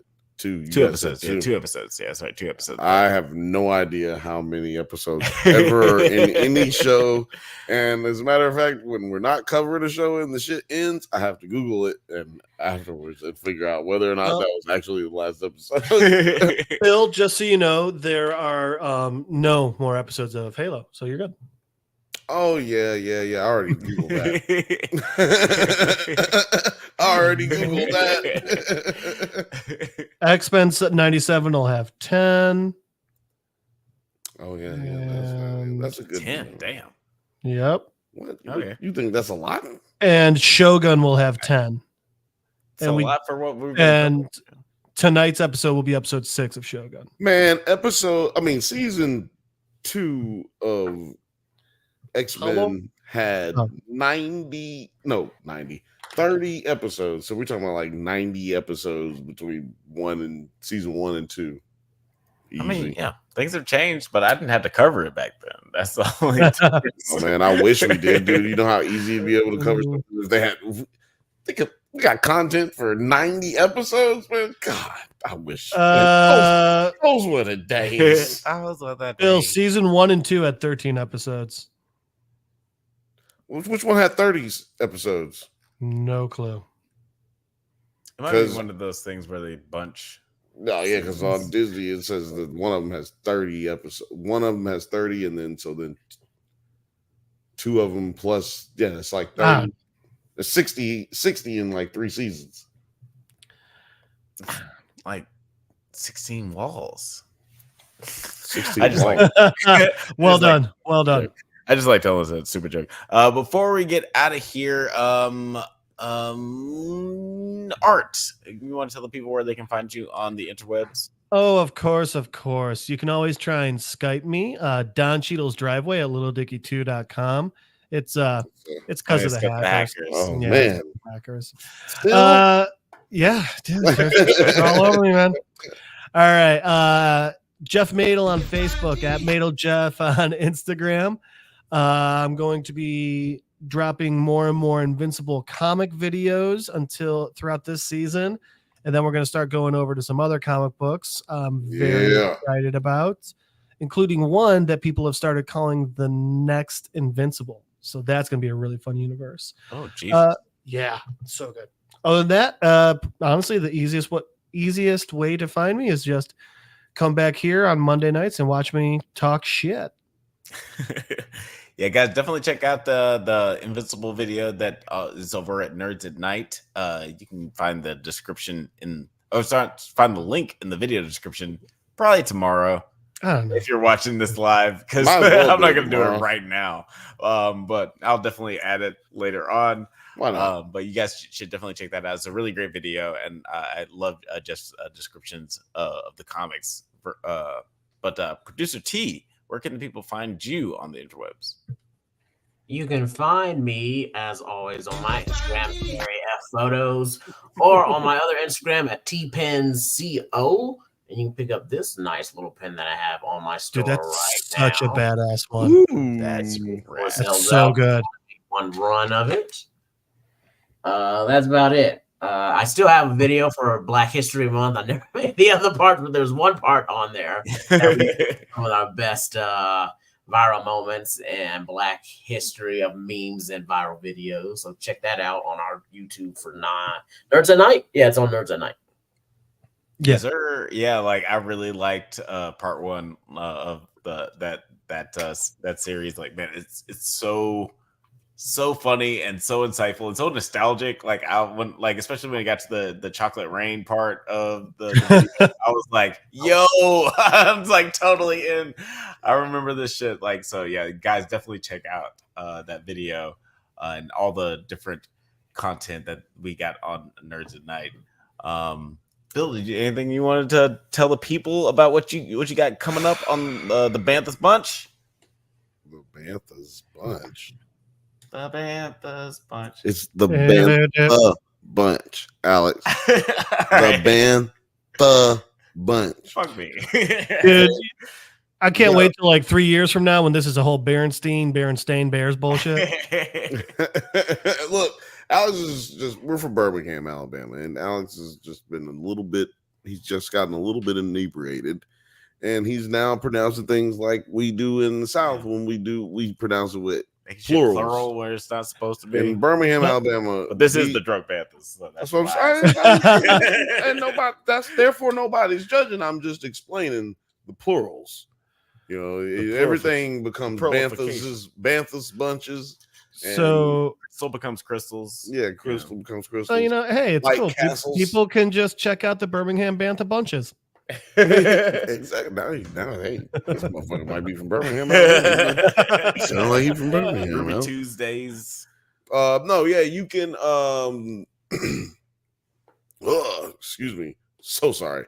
You can find me on the Bantha Bunch show with your boy Bill Urquhart every Thursday, 7 p.m. Pacific time. But you know what? It's only available for the public for the next 2 weeks. Yeah, month of March. Yeah, month of March. So in April, no more freebies for you guys. No more freebies. No, the genie says. No. Is that what the genie says for it? Yeah, he said in Aladdin. No, right. This is the last one then. So this is the last one? The last one. All right. It's the 26th. Last free hit. Sad story. It's going out. This is sad music. We done with it. That dealer's got to get that money. Gotta get this money. So yeah. If you want to join us every week after this Thursday, just go to the join button, hit the little button somewhere around here, click it. It's only 99 cents a month. If you can't do that, go ahead, like, subscribe, and you'll stay in touch with everything that we doing all the time. You know what I'm saying? We still giving great content. It just so happens that the best content is on the members only, but you know what I'm saying? It's okay. Yeah. The real show's behind the curtain. You also can check us out on the Drunk Banthas at Instagram, at Drunk Banthas on Instagram, at drunk_Banthas on Twitter, which is where the majority of you are watching right now. Yeah, I think that's it. Alex, cover the rest of the bases if I forgot something. Yeah, for sure. Guys, thank you so much for watching the Drunk Banthas podcast. We do this every Monday at 8 p.m. Pacific time. Don't forget to like and subscribe so you can get updates on new videos. Consider subscribing to the paid membership so you can get exclusive content like the weekly show, the Bantha Bunch. Check us out on Twitter, IG, TikTok, likewise, Letterboxd, all the internet things at the Drunk Banthas. Until next time, stay safe, my little cichlids. Wait. Oh, what? The merch store. Go to the merch store. Go to the merch store. Go to the merch store. Buy some stuff. Buy some stuff. Stay safe, my little cichlids, and may the force be with you. Bye. Bye. Bye.